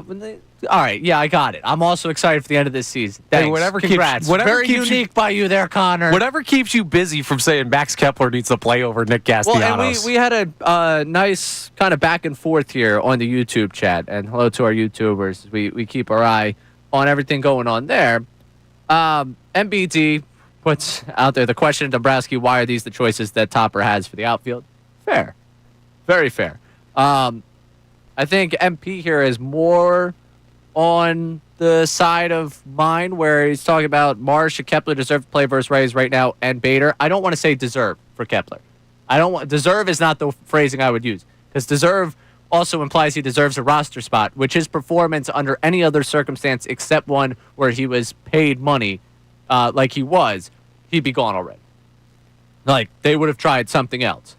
But if they are looking to keep platoons going in this outfield, if they are looking to spread out the playing time here, to me, the playing time being spread out is not a Marsh-Bader platoon. That's just not what this is. This is not, or a Bader-Kepler platoon. That to me is not where you have me. The one that would be, if you're trying to spread out playing time, is looking at right field. And I think people are taking that to me saying, I want a straight platoon. I do not want that. I do not want, you want like Castellanos 4 games, maybe Kepler the 5th game. Yeah. Okay. 4 or 5 for Casty in a week. You get 1 or 2 for Kepler. I still think you're crazy, but I think that's a rational way to approach the crazy situation that you're putting this team in. And to be honest with you, I was shocked when they actually did it. Like, we got the most BS reason in the world. Yeah, like that. I can hear it in the Thompson voice too. Like I could, just I'm not gonna try and to mock him and fit in his voice, but just like just that real monotone driving. Like, oh yeah, hard turf. Like, we're just trying to get all of our I understand you're trying to protect the guy. Are we stupid? Does he think we're stupid? Maybe. And now to the platoon conversation as a whole, because I know coming up at 2 o'clock you have the platoon biggest hater in Bill Colarulo, who just despises them entirely. And we talked about this actually in Atlantic City a couple weeks ago with Tommy Green, where he had said, I think we had 3 platoons in 93, and it worked out pretty good for that team, right? We made a World Series. Things weren't bad for that. I'm okay platooning if you're getting the maximum out of your offense. To me, looking at second base, I know probably people over the weekend. I know our guy, I think Brian tweeted me earlier, and I appreciate you tweeting me. Brian, who's been on me for this whole Sosa Stott platoon. I like that platoon at second base. I do think Stott's greatest value to you right now is in the 9th inning, and the fact that Duran puts so much on the ground that if you have him in there defensively in the 9th inning, that's a big, big plus for you. And credit to all the Trey Turner defenders, the fact that his defense has been better with the defensive play the other day, that. Another sign, they just need to be good in field-wise because Duran has a lot of balls on the ground. But looking at the platoon at second base, Stott hasn't shown you enough offensively to deserve more than that. And he's been a 672 OPS guy over the last 2 seasons. He is not over his career. He had a nice stretch of 23 against lefties, but overall, his career, he hasn't been good against lefties. And that's how you maximize Sosa on this roster. Absolutely. Sosa right now playing at third base, this is a dramatic difference, by the way. 25 games he's played at second base, he's played at third base. Against second base, he's playing strictly left-handed pitching. Third base has been just across the board, whether it be mostly, honestly, right-handed pitching, because he's the one that's shown them the most from that side against right-handed. He has a 986 OPS at second base this season when he plays second base. A 514 OPS when playing third base. A little bit of a difference there. Which shows you he's a platoon player at max, and you're getting the max out of him offensively by playing him, overexposing against lefties. That platoon can stay in my world. I'm okay with that platoon. I think most people have come to that. Yeah, if not, you should, because that's how it's going to be. But I'm curious, and I like the back and forth here on the YouTube chat. So if you want to get in, 610-632-0975. When it comes to Castellanos' playing time, do you want to see that adjusted, or are they tinkering too much with this team right now? You could jump in 610-632-0975 as we continue on the midday show here on 97.5 The Fanatic. Now on 97.5 The Fanatic Sports Update. A great weekend for the Phils. I'm Connor Thomas, and the Phillies completed the sweep over the Rangers yesterday, and it's their first sweep since mid-June. That alone made it a great weekend for the Phils. They played some darn good baseball down in the Lone Star State, but it got even better with the Mets getting swept up in Milwaukee. So, a 5.5-game lead in the NL East is where it stands right now for the Fightins. The only potential concern from the weekend was Zach Wheeler having his velocity down for another start. And he talked after the game about, even though he only went 5 innings, things felt pretty normal. Wanted to go get an image of it so we can treat specifically what needed to be treated, and not try to just guess. So today I felt perfectly normal. So just those couple days and get the right treatment in will help me out. So we'll keep an eye on Wheeler and see if he continues to feel all right. And if that velocity comes back, the Phils are in Cincinnati tonight. Start a 3-game set with the Reds. 6:10 p.m. first pitch. Taijuan Walker versus Andrew Abbott. The Eagles had a scary moment during their open practice last night. Landon Dickerson went down with a lower body injury. Carted off. So that's not a good look. We'll get some results of imaging at some point. He's getting that done today, according to an Adam Schefter report. So hold your breath, and hopefully nothing too serious with Dickerson. This update is brought to you by Electrical Workers Local 269 and the Electrical Training Alliance. The International Brotherhood of Electrical Workers Local 269, NECA, and the Electrical Training Alliance can offer a career with no college debt. To learn more, go to IBEW269.com. I'm Connor Thomas on the home of the best birds coverage, 97.5 The Fanatic and 97.5thefanatic.com.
YouTube chat's going back and forth in this one. I'm enjoying watching. I almost feel like I just kind of just toss a little fire. Yeah, you're stirring the pot a little bit. And just kind of step back and watch them, let them cook on this one. Hi. What, on the Casty thing, though? Yeah, on the Casty Yeah, thing. I love it. He's very polarizing. Yes, Connor Thomas, the voice you hear right there, producer of the show. And he is a polarizing guy. And it's not that I'm, running him out of town on this one. Maybe I'm running out of the lineup once a week, twice a week. And Neil in the YouTube chat saying, well, what's the point of a modified platoon if it's not a full platoon? Well, the issue is you only get him in there 2 days a week, and he's more valuable to your lineup than that.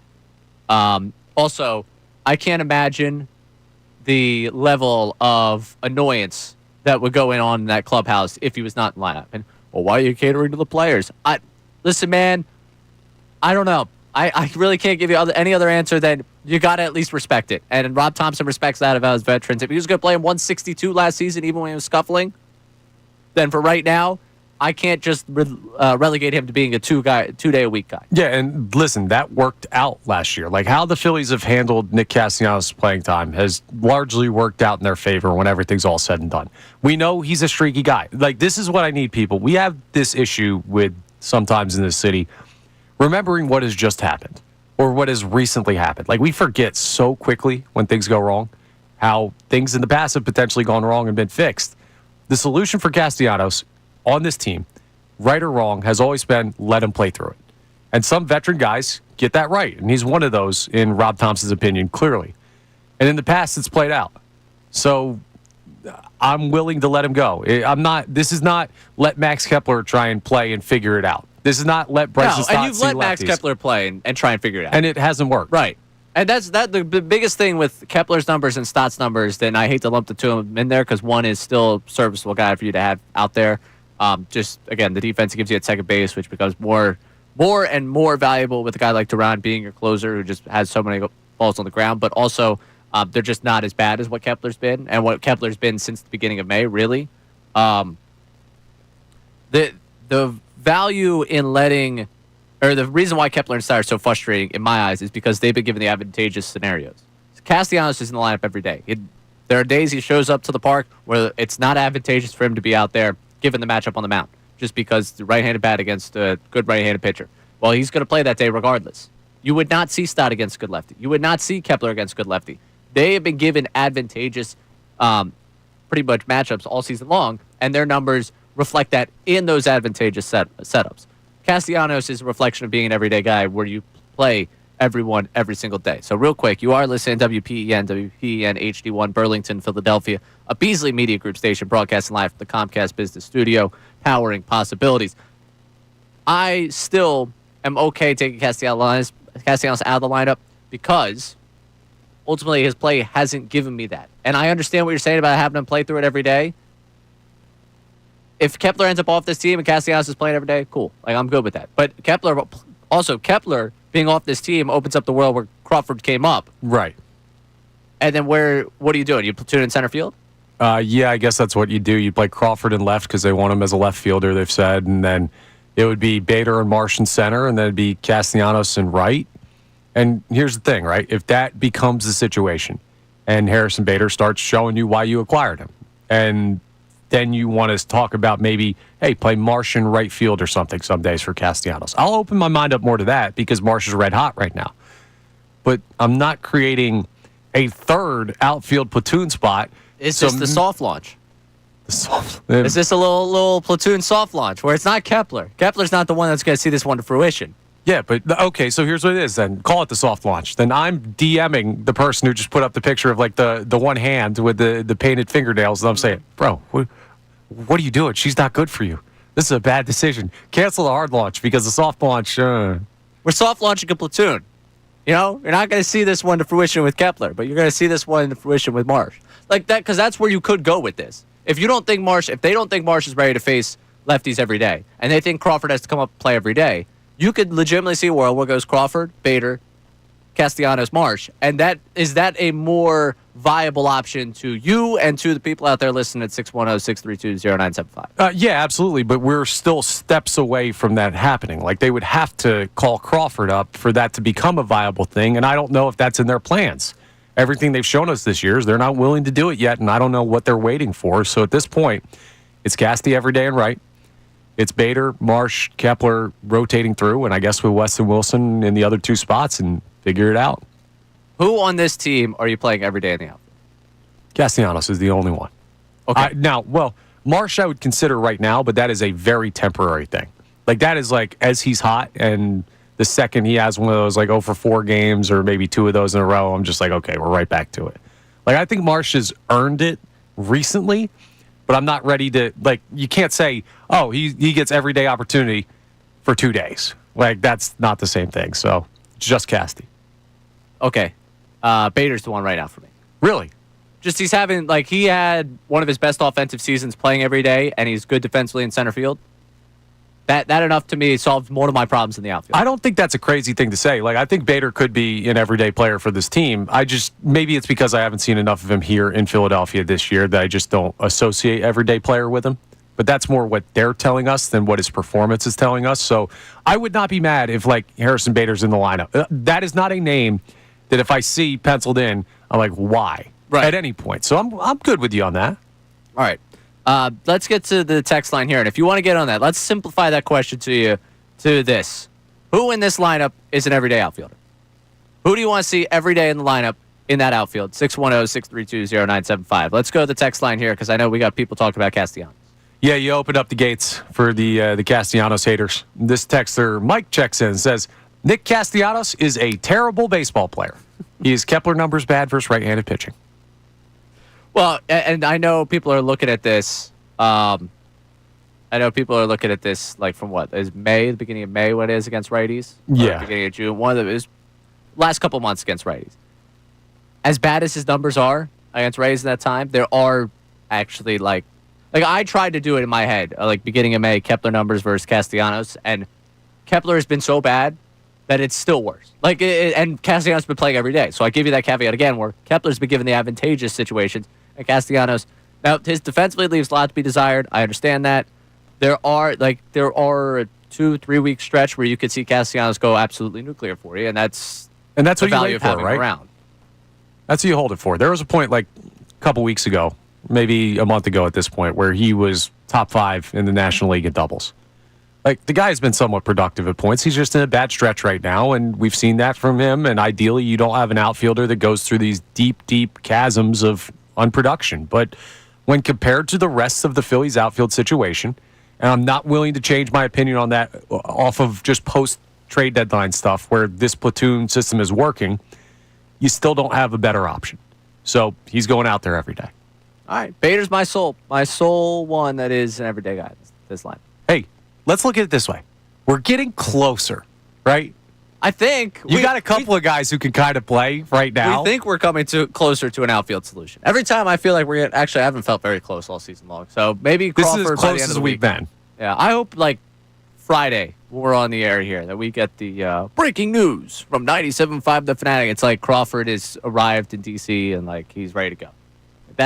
I got a train ticket. He can have my train ticket if he wants. I'm so You just jealous. got to get to 30th Street Station. I want to go down to Nats Park so bad. I'll send you pictures. Oh, that's not going to make it any better. That's actually going to make it. It's not Nats Park. Also, by the way, my least favorite of the ones I've been to. But the surrounding area makes it fun. Yeah, I'll drink a beer for you. Ah, thank you. Appreciate that. I won't this weekend. Coming up, update from Dallas. Not really an update, but a great story I saw on Jerry Jones that made me think about Jerry Jones as an owner. Makes you obviously appreciate what you have in Philadelphia. But I always love to play the scenario, what if it were here? The chaos going on there, and Dak Prescott's absolutely ridiculous comment that I saw over the weekend. That coming up next, plus revisit our text line, what you're jumping into with the Eagles preseason conversation and fantasy football leagues. How many is too much? All that coming up next. I'm Ray Dunn here on 97.5 The Fanatic.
o'clock hour here on the Midday Show on 97.5 The Fanatic. I'm Ray Dunn.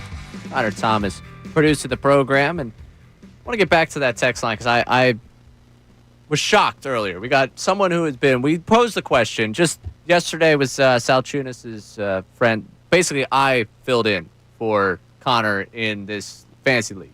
And I had the draft, and I'm in the midst of fantasy football season. I do feel like, and with all due respect to Andrew and his friends, the fact they could do the draft somewhat in person makes it okay. If you have your draft prior to the second preseason game, it has to be in person. Otherwise, to me, it's a waste of time for everyone. Yeah, he explained because there's like people having kids. And right. A lot of stuff going on. I understand that. I just couldn't make it, but I understand they all got together, so the in-person thing. Otherwise, the drafts is still too early for drafts. But I wanted to throw it out there how many is too many, because I'm in 11. We heard someone earlier today in 35. Curious, what do we have on the text line responding to that? Yeah, you and Mr. 35 are on an island here with this one, because everyone else is saying, speaking from experience, 3 leagues is doable, 4 is too many. A lot of people are looking at that 3 spot. Darren checks in, says, agree, 3 or more is too much. I've always forgotten to check one league and end up losing that week. Also, having a league on multiple apps is a lot. That's my sticking point. Yeah, so I'm on Sleeper and on ESPN. Yeah, it's too much. Yeah. I did that last year, and it was just like, eh. The worst part of it is you're playing with and playing against Everybody. The entire national Dude, you had the whole league on one of your rosters in one spot or another. So by the time like week 9 comes around, you actually know who you're rooting for. Because you're like, all right, this team's been pretty good. These guys are the guys I'm riding for the rest of the season. This team stunk. The worst is when you have just mediocre teams across the board. And you're like, all right, I just have to keep trudging through this and hoping that all 11 make the playoffs and one gets insanely hot. How do you think your players feel? Do you think they feel neglected? They do. This is why you shouldn't be able to This is own a Josh sports. Harris situation right now. It is. It is. Just owning multiple teams across multiple leagues. It is. People often consider Josh Harris and I amongst the similar power in sports. Yeah, absolutely. Yeah. They say that all the time. We have that on the text line, too. That was also on the text line. Anything else good we got on the text line right now? Yeah, we got some more Castellanos stuff as well on the everyday player conversation. So Mike checks in and says a lot of talk about platoons, and Casti never seems to be mentioned. He stinks versus right-handed pitchers. Bader and Marsh should play every day. And platoon, Kepler, and Castellanos and Wright. If Marsh cools off, then you can go with Kemp to get some at-bats. I'm not sure why Castellanos is just assumed to be in the lineup every day. Are we champion return of the max? No. No, I can't. No. I'm sorry. I can't in good faith do this. Like, while he's still on the roster, I see the value to him playing against right-handed pitching when Castellanos has been so bad against it. Like, again, once, maybe twice a week. I can't champion the guy being a straight platoon partner for him. I understand getting creative in that outfield, and if you want to get playing time for guys, that's a way to do it, and I'm okay with that because I do think Castellanos has been that brutal for you offensively, and he doesn't give you anything defensively. But yeah, the return of the max thing, I'm hoping that this is opening the door for them having the conversation about where Marsh plays post-Crawford call-up at the end of this week. Yeah, so here's what I will say, too. The people, I don't think enough when it comes to platoons or wanting to sit players down. That happens in baseball. That is a true part of it. And this is part of your side of the Kepler discussion.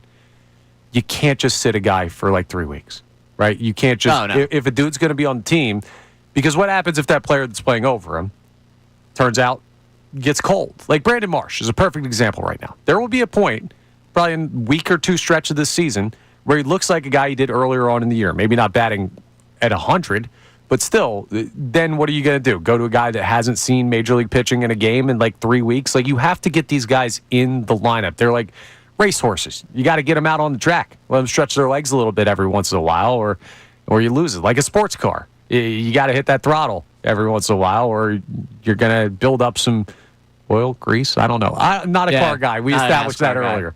But that's not. So anyone who's saying, don't play this guy ever, that's not exactly how it works. At that point, you should want him off the team. And if you do with Kepler, understandable with his performance so far this year. All right, and moving back to the NFL for a second here. And you can get in on that if you want to call or text at 610-632-0975. I saw a story, Nora Princiotti put this out on The Ringer.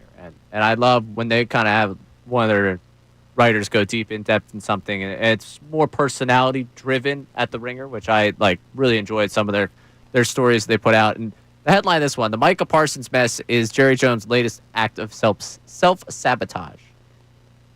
It is August, and so like a bird called to migrate, Jerry Jones has begun his near-annual ritual of negotiating against himself. Just a beautiful start to this story. And it goes on deep into basically how he waits to pay players, it comes back to bite him.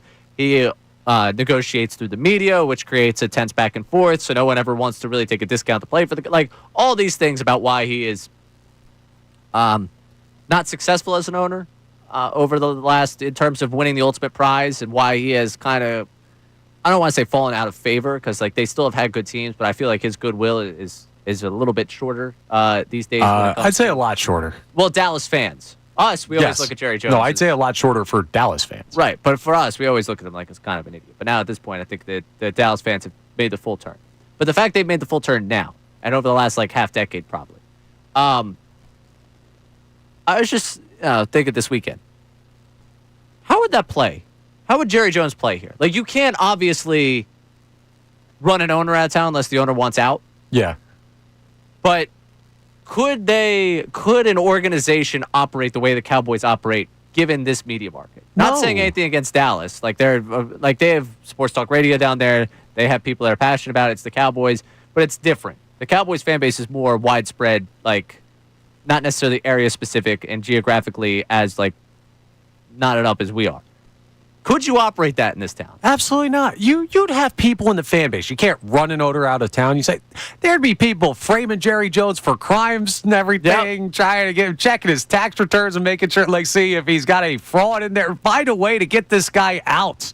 I don't know what we would do or how we'd react, but this is not a fan base that would take kindly to that at all. I mean, think about some of the great figures in this town that we've tried to run out of town at some point. We try and run the good ones out of town. Jerry Jones? Oh, buddy. You would not have fun up here in Philly. I imagine there would be demonstrations daily out front of Novacare. The run the ball guys would be dwarfed in what would happen. Slay was an all-pro, and we had someone outside with a trash can saying it was him. But at what point would it run its course? Has he not? Would he be able to operate this team for years? I'm so grateful we don't have to go down this path, but I always love to think about what would happen here. At what point would it run out? Because it seems like it should have run out in Dallas. This act is so tired that it seems like he should have learned, or there should have been something called to the front of hey, this has to stop. Yeah, I guess realistically there's no bottom line for where it would stop. You look at what happened with Dan Snyder before Josh Harris bought the Commanders, and he was a mess for years on years on years, both with the football operations and other operations, and there was nothing you could do until he decides to sell that team or gets forced out by other owners, which Jerry is at least well-liked by other owners, probably because his team never wins. Yeah, and that's a beautiful thing for us. And you mentioned just the patience and learning and stuff like that, and some of the things that we have to do to not run people who are good out of town. And I was listening, part of my take as part of their Grit Week series had Howie Roseman on. And I listened to Howie Roseman, and we talked about patience earlier when it came to the beginning of the season. But as I talk a little bit about what it takes to be in this town and what Jerry Jones would run into if he had a fan base like this, I'm curious for you, listening to what Howie had to say about making mistakes. Coming up, we'll play that for you. And what this organization might have different than a lot across the National Football League. Maybe it led to one era going on too long. Maybe it gave a little bit too much leeway for the end of the Reid era. But overall, I think one thing that this organization's figured out in the 21st century that sets it apart is pretty much defined in the Howie Roseman experience. I'll explain that coming up to you as we continue on here. Middays, 97.5 The Fanatic. Now on 97.5 The Fanatic Sports Update. Finally, the Phils find a sweep. I'm Connor Thomas, and it had been since mid-June that we had seen the Phillies sweep another team, but that changed over the weekend as they took all 3 games from the Texas Rangers, and The Mets, well, they got swept up in Milwaukee. So 5.5 games is now the lead for the Phillies in the NL East. We still got a ways to go, but that's a pretty darn good buffer for where we're at right now. The only potential concern from the series was Zach Wheeler's velocity being down again yesterday. He only went 5 innings in his start, but he did say after the game that the shoulder was feeling all right. When they go get an image of it so we can treat specifically what needed to be treated, then I tried to just guess. So today I felt perfectly normal. So just those couple of days and get the right treatment in help me out.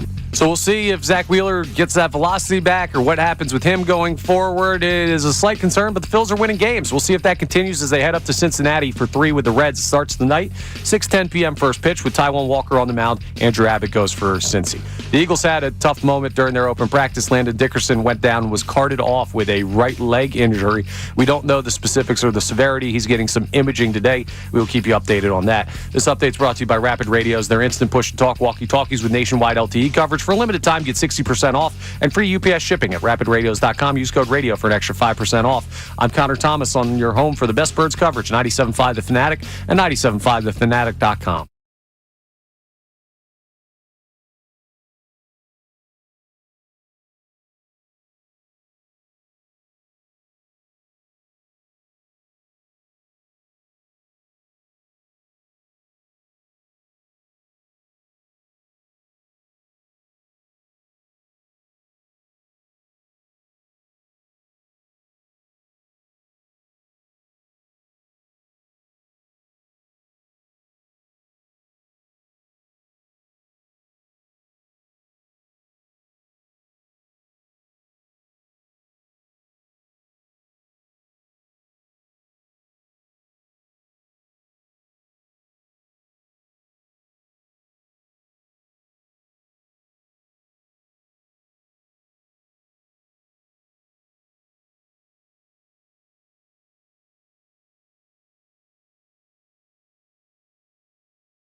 Working away through the 1 o'clock hour here on 97.5 The Fanatic. I'm Ray Dunn here on the midday show. Connor Thomas producing the show. Real quick, Connor. Yesterday, Andrew Painter. Yeah, not his best. We're putting that one to bed, right? We're not seeing it. I don't know. I'm not so sure yet. There's a lot with this rotation that could get real tricky real quick. Like, they're not in a bad spot by any stretch of the imagination with the rotation. But let's just live in this world, right? Okay. Wheeler does need time. Nola comes back and he looks like garbage. Luzardo is eventually going to go to the pen. And you have Sanchez, you have Suarez, and people may be forgetting that we're a little bit concerned about Ranger Suarez too with the velocity drop. There may be a point where you need him. But the only way he comes up is out of necessity and not so much out of, hey, we're excited to bring up Andrew Painter to see what potentially he could bring. It would be you need an arm. And remember, Mick Abel ain't here no more. So if you need to go to the minors for an arm, he's the guy. But yeah, that's the only scenario. Yeah. The emergency, we break glass at this point. It's not he's earning this promotion, because I don't think at this point. He's had flashes where he's looked back to that guy, and it takes time off an arm injury. He's young. This is not me shutting down the world of Andrew Painter, saying I can't believe they didn't deal him July 31st. This is me just saying I don't feel like we're living in that world where he's coming up this year. No. And to everybody who thought about trading him at this deadline because he hasn't had his best year at AAA, his value is still going to be very, very high next year. Right? So let's say he even continues on this slide. He's still going to be a guy that you moved Mick Abel and a 19-year-old catcher playing high A ball for Joan Duran. Like, you could get something for Andrew Painter in the future. So I still can't fathom that was the return. I'm still, like, it still blows me away that was what happened. Shout out Minnesota. I cannot, but thank you to your family. Yeah. I appreciate your family for doing that for us. I'll let him know. I was just so blown away as it was happening. I don't know if we've talked about it. I was at softball at that time. Usually the stories for you start with softball. For me, it starts with softball. And, like, we're on the field as it's happening. It's like the announcement is like, oh, they got him. Oh, okay. So, one of Miller, one of Crawford's gone. Abel was just a lock. Like, if you're Abel, how early in the summer did you start packing up your stuff? Summer? Spring, maybe? Well, early in the spring, he was coming off the tough season in AAA. So maybe he didn't have the value to get moved in one of those things. Yeah, I mean, that's fair. But, once he comes up and then goes immediately right back down after that first start against the Pirates, I think it was kind of... Yeah, so that was like, hey, man, just, live out of a suitcase for a while because you're going to need it. Don't unpack Andy. Or not Andy, Mick. Maybe Andy too. Oh, you just traded Painter. I just had a Freudian slip there. Oh, with wow, this trading. guy wanted to trade Painter the whole time. No. Trade deadline's passed. So while we're going down that starting rotation spot for a second here, I want to revisit the somewhat wild idea that I feel like I threw out there earlier with Wheeler, because Wheeler makes his next start on the 15th. And I think with the way Wheeler looked, Velo being down, obviously early in that game, you're like, oh, man, is this really going to go sideways for him? He's able to battle through it, and I'm put you in a position where you can come back and win that baseball game. Wheeler's next start's the 15th. He mentioned after the game he still absolutely feels healthy. He's trying to work through some things, figure some things out. It's been a tough stretch for him. His next start being the 15th, and Nola being able to come off the injured list. Nola likely, with the way that his rehab starts have lined up, would be coming back for the 17th. You could, technically on the 16th, throw Wheeler on the 15-day IL. Nola be activated, and that be the roster move for Nola. He's got to come back 40. So I think you're going to have to make a 40-man move on that one. Sorry, Mercado. Like that, Yeah, I mean, it is what it is. Sorry, I didn't mean to throw a shot there at Mercado. Ricochet. Yeah. Sorry, Mike. Michael Mercado. But one of those 40 guys, will go. But that'll be how you get Nola on the 26-man roster, so you don't have to address the 26-man roster. That 15-day IL then from when you make it retro to the 16th gives him the ability to return at the start of September, which in the start of September you could expand the rosters. In that way, you avoid having to make two roster decisions because Nola and Alvarado both have to get back to this roster, and two guys have to go. Right now, the one likely candidate is Joe Ross. I think you poll the entire city. If you ask the entire city who has to be one of those two guys, Ross is like 100% answer. He's 98. The other 2% is Castellanos. Yeah, okay. Yeah, that's fair because some people would just throw Castellanos out of that one. I guess given the pitcher restrictions, which I guess 100% of the fan base wouldn't think about, Romano and Ross probably are like the two that people would get rid of. But if you could open up to the entire roster, Kepler would be the first one and Ross would be the second for DFA. It'd be great. Hey, all right. Listen, rest of the show. 610-632-0975. Give me your Mount Rushmore guys they need DFA before we get to September. That's what we'll get into. We're going to have to build a couple more heads on Mount Rushmore for some people. Yeah. Give me your top 11 guys in Philadelphia you'd like to see DFA'd or cut. Would you mind? 610-632-0975. We had a good weekend, right? Let's not ruin it. All right. Sorry. My bad. Looking at that, though, I don't want to say like I'm advocating for him to go to the injured list if he's not hurt and doesn't think he's hurt. But if he shows you again later this week that he's not right, there is precedent to this. They shut him down late August into September in 2022. He has had these stretches before in July and August where he kind of battles through just the grind of the season. I don't want to end the Cy Young campaign, but I think Paul Skeens has ended the Cy Young campaign anyways. To me, I'm looking at this as a legitimate reality I would pursue if I were the Phillies. Now, I'm going to bring something else up because I'm trying to remember history and what has happened, try and learn from things that have happened in the past. I brought up the Aaron Nola saying he was fine and then going to the injured list for months on end as proof positive that maybe Wheeler saying he's fine is not something we should take at face value. So what you said there, Jason Stark, last week when he joined us, mentioned, hey, watch what they do, not what they say. Like, exactly. What they've done with him shows you there's more worry than what they're saying about him. Now, let me ask you this. Backside of the All-Star break, what was the number one conversation surrounding the Philadelphia Phillies? Back end of the All-Star break. Back at the All-Star break? Back end of the All-Star break. Let's just even go that time because it has to deal with your all-world first baseman. Harper, and him being right, whether or not he was right? Wrist injury. Hey, we've got all these Thursdays off over the course of the month.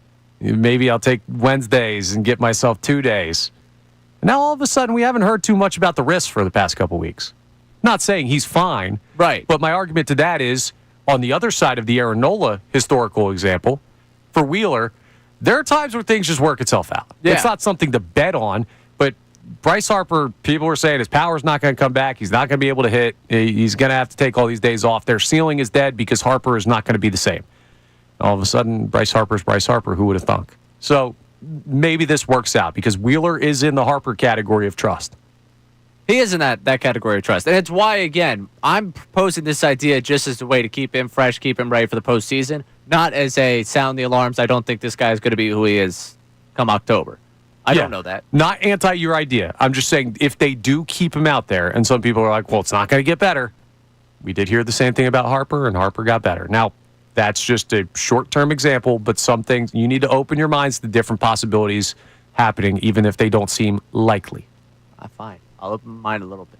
Let's just open your mind a little bit. I understand the people that would say, listen, he's got 2 starts coming up against the Mariners and the Mets. Like, he's even, I love when we do this. 75% of, 80% of. Like, we go WebMD so fast in this form. And I'm guilty of it, too. That's why I say we. Like, we become doctors and, medical experts so quickly where it's like, well, if he's at 75%, is he at 80%? Like, 75% of Wheeler is better than a lot of people's 100%.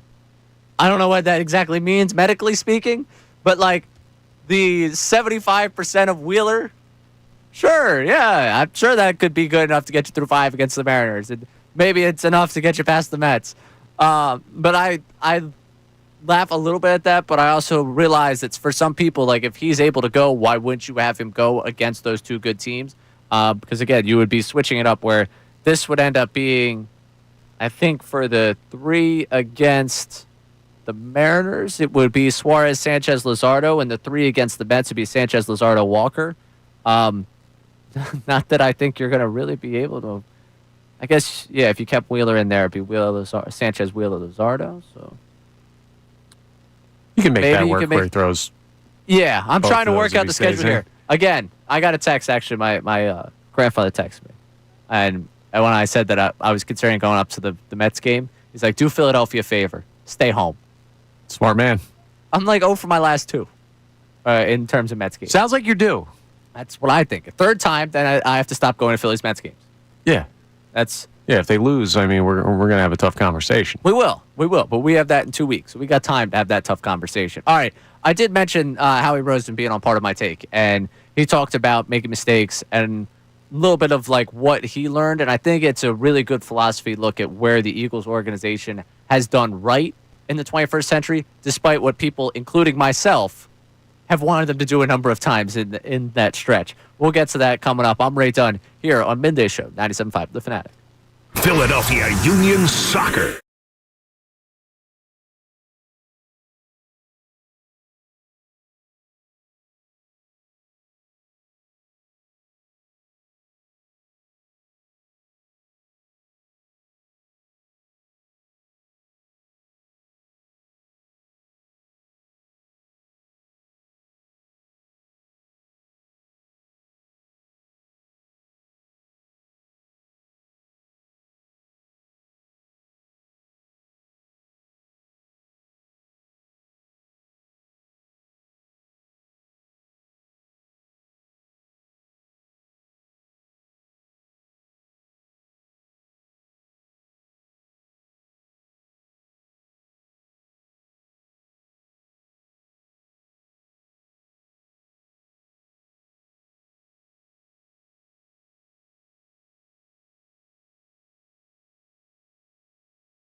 Next, Unfiltered with Bill Colarulo, Ricky Batalico, Sean Rodman in today for Silvana. Silvana, hope you feel better soon. I got a quick question for you before we get to the Howie Roseman conversation with Part of My Take. For you've been down the shore plenty of times. Yeah. You made the trek. I'm a beachman. On Sunday, what is the optimal time to leave? Optimal time to leave on Sunday is probably if you can get up around 7. Okay. That would be when I try to get out. So no shot for me. That's not happening. Why so then not? the next optimal time would be 4 p.m. 4 p.m. Really? You think 4 p.m. you're able to make it back? Yeah, I think so. Because when you get to post happy hour or post like 5 p.m., 6 p.m., when people get like dinner down the shore and then drive back at night, I think 4 p.m. is a nice spot. Most people are around noon to 2. 4 is probably, there's no safe time. No. That 3 to like 4:30 zone is probably your safest bet. I think I'm going to institute for myself. And it's tough because a lot of times I do Sundays here. So that really throws a wrench in that whole March time. I'm thinking a before or after 9 policy. Before 9 a.m., after 9 p.m. Why, 9 screwed you up? No, I left at 10:45 yesterday. Oh, dude, you can't be doing that. Yeah, that was a mistake. Yeah, the Sunday to Sunday rentals all left at the same time. And GPS was like, oh, yeah, if you just go this way, it'll save you a half hour. It's like, don't bother the expressway. We got you. That's why I go the Parkway and the expressway. Don't bother. Yeah, we got you. No shot. With mornings. I can get down there Friday, like noon. Yeah. And then I can leave Saturday afternoon. Nobody's leaving. It's great. Yeah, and you get, see, I like 2 nights down. Yeah, well, listen, you're still young. I'm backside of 30. I don't have 2 nights in me anymore. That's such a lie. Absolutely. That you're trying to come across as relatable to the 30-plus audience in this one. You're lying to all of them. You have 2 nights in a row on you. I know that. I don't know.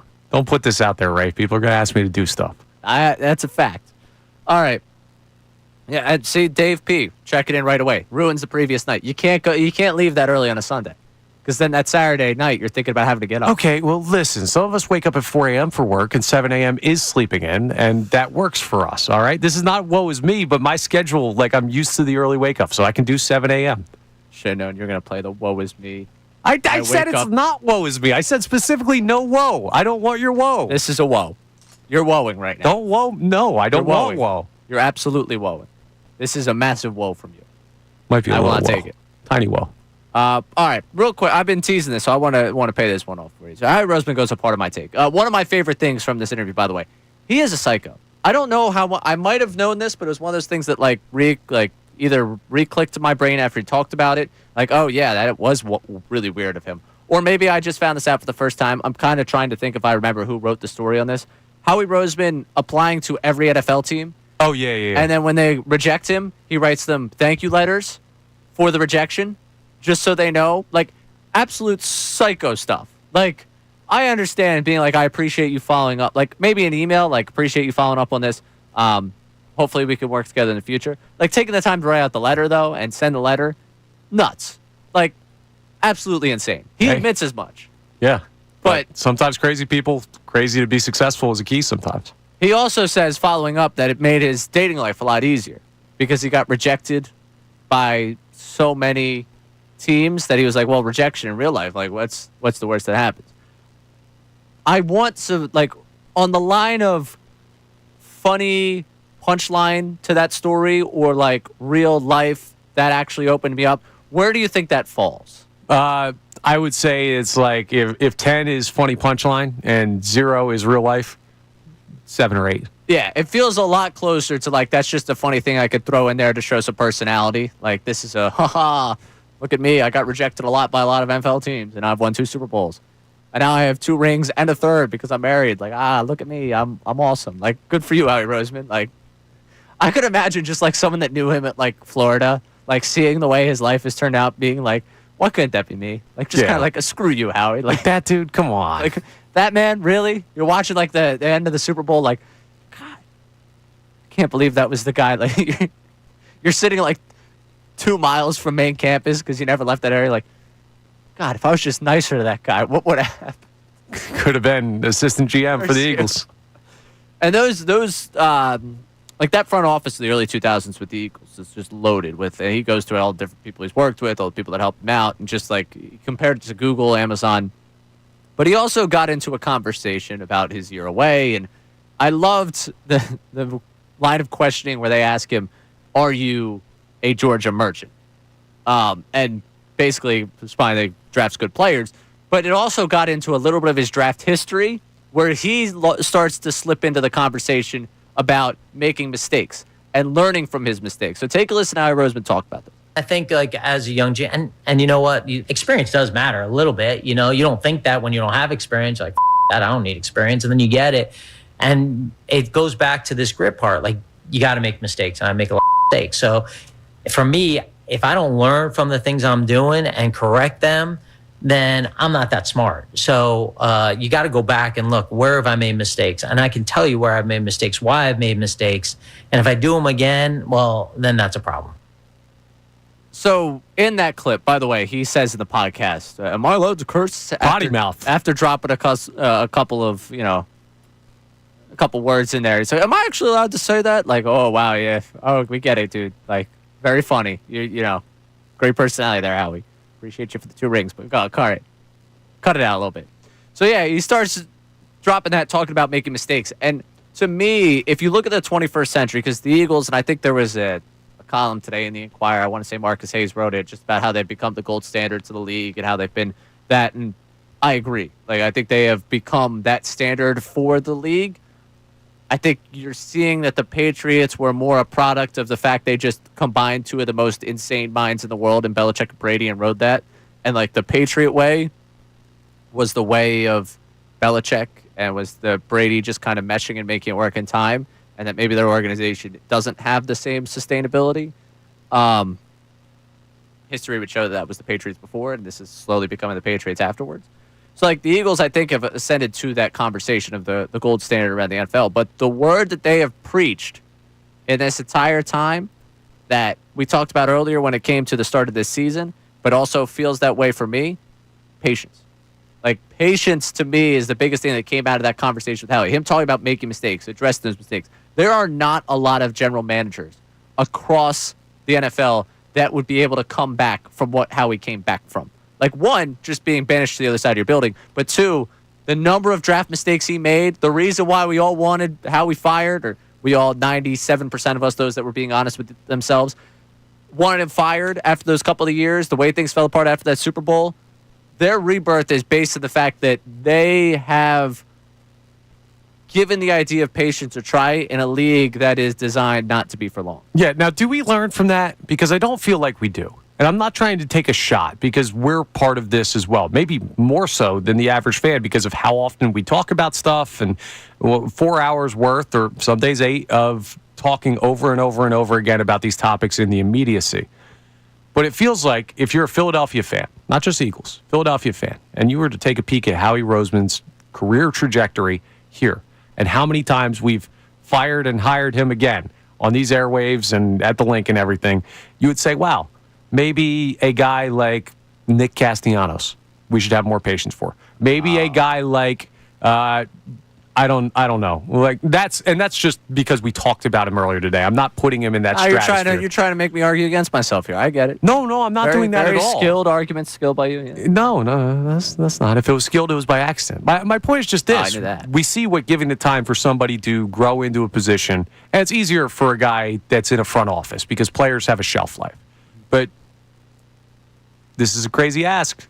Maybe in Philadelphia we could be a little more patient sometimes. Well, yeah. I mean, obviously that's the case, and I don't know what it will take to rub off on this fan base, and I think it has kind of with the second Super Bowl with like, hey, you thought this about the head coach won. I mean, there are still people out there who don't believe in the head coach, but you thought this about Howie. Now you've been to 3 Super Bowls in a matter of 8, 9 years. Like that, to me, I guess, 8, 9 years. Yeah. Doing the math in my head, I was like, did I get that wrong? No, you nailed it. I actually heard Kincaid's voice in my head because he gets upset with the number of seasons. Yeah, whether it's 8 or 7 or 9. Which is why I went to 9 because I was like, maybe it's a little bit longer than I had thought. So thanks for that, John. I appreciate you just messing with my brain on that one. But to the point of all this, we can be impatient. And I think we deserve the right as fans to act as a fan base, you deserve the right to act in that way of, I want to see a winner every year because you're in this media, like you're in this market, you are a part of this. That, to me, you should have the right to act that way. Though now we kind of have the example with Howie, with Sirianni, and what Lori's been able to put forward here, that they do put the right people in this building, and their belief in the people has led to them holding off when we want to see something done about it. And that is an incredibly valuable, to me, development of the 21st century, part of the reason they've gotten there. You see a lot of teams, a lot of organizations that do the course correction, the quick pivot, changing things. The really only examples of the quick pivot you get is moving off of Kelly after 3 seasons, and that had clearly run its course. And even that end of the Doug Peterson era where they can't come to an agreement on what it should be, the power struggle there kind of indicated that maybe the working relationship deteriorated to a point where there was no more patience to be had there. And Howie Roseman shares his responsibility in that. But the fact that he was able to stay through that, I think that's what puts you in that stratosphere of, again, being that gold standard. They have patience that a lot of NFL teams have not demonstrated in that time. And hearing Howie Roseman talk about that on the podcast was something that just stuck out to me in my brain. And it's a good interview. I mean, it's funny. Listen to him talk about just anything like normal person. Yeah, it's on my listen list. I've just finished the A.J. Brown one because they've been going through a bunch of Eagles interviews. I'm excited to listen to the Howie stuff. Yeah, the Howie stuff was pretty good. The A.J. thing about playing on the knee was good. It's hilarious for a guy that, like, we're the generation that's kind of grown up on the sports podcast craze. Like, I remember part of my take when it came, the fact that they're, like, in the Eagles facility just setting up camp, interviewing the guy who should have been the MVP of the league, top receiver in the league, Howie Roseman, just hilarious to me. Like, that's the media climate. Hey, listen, man, game's changing. Oh yeah, I'm a fan. That's not a shot at them. That's more of a wow, look at what you built type of thing. Yeah, absolutely. And the personality they get out of a lot of guys is pretty cool. Yeah, like, could you imagine 5-7 years ago hearing that type of interview from Howie Roseman? No. Like, well, he's won 2 Super Bowls now. That does help a little bit. Start yelling at people in the stands. He's not worried about public opinion. He's going to say, bleep you, I've given you 2 rings. And he'll say the bleep you because apparently loves to curse. All right, that's all we got today. Connor, thank you so much. I appreciate you. Of course, buddy. Stepping in, producer today. I appreciate everyone that stuck with us, tuned in today. Coming up next is Unfiltered. I'm Ray Dunn. I'll talk to you again real soon right here. 97.5 The Fanatic.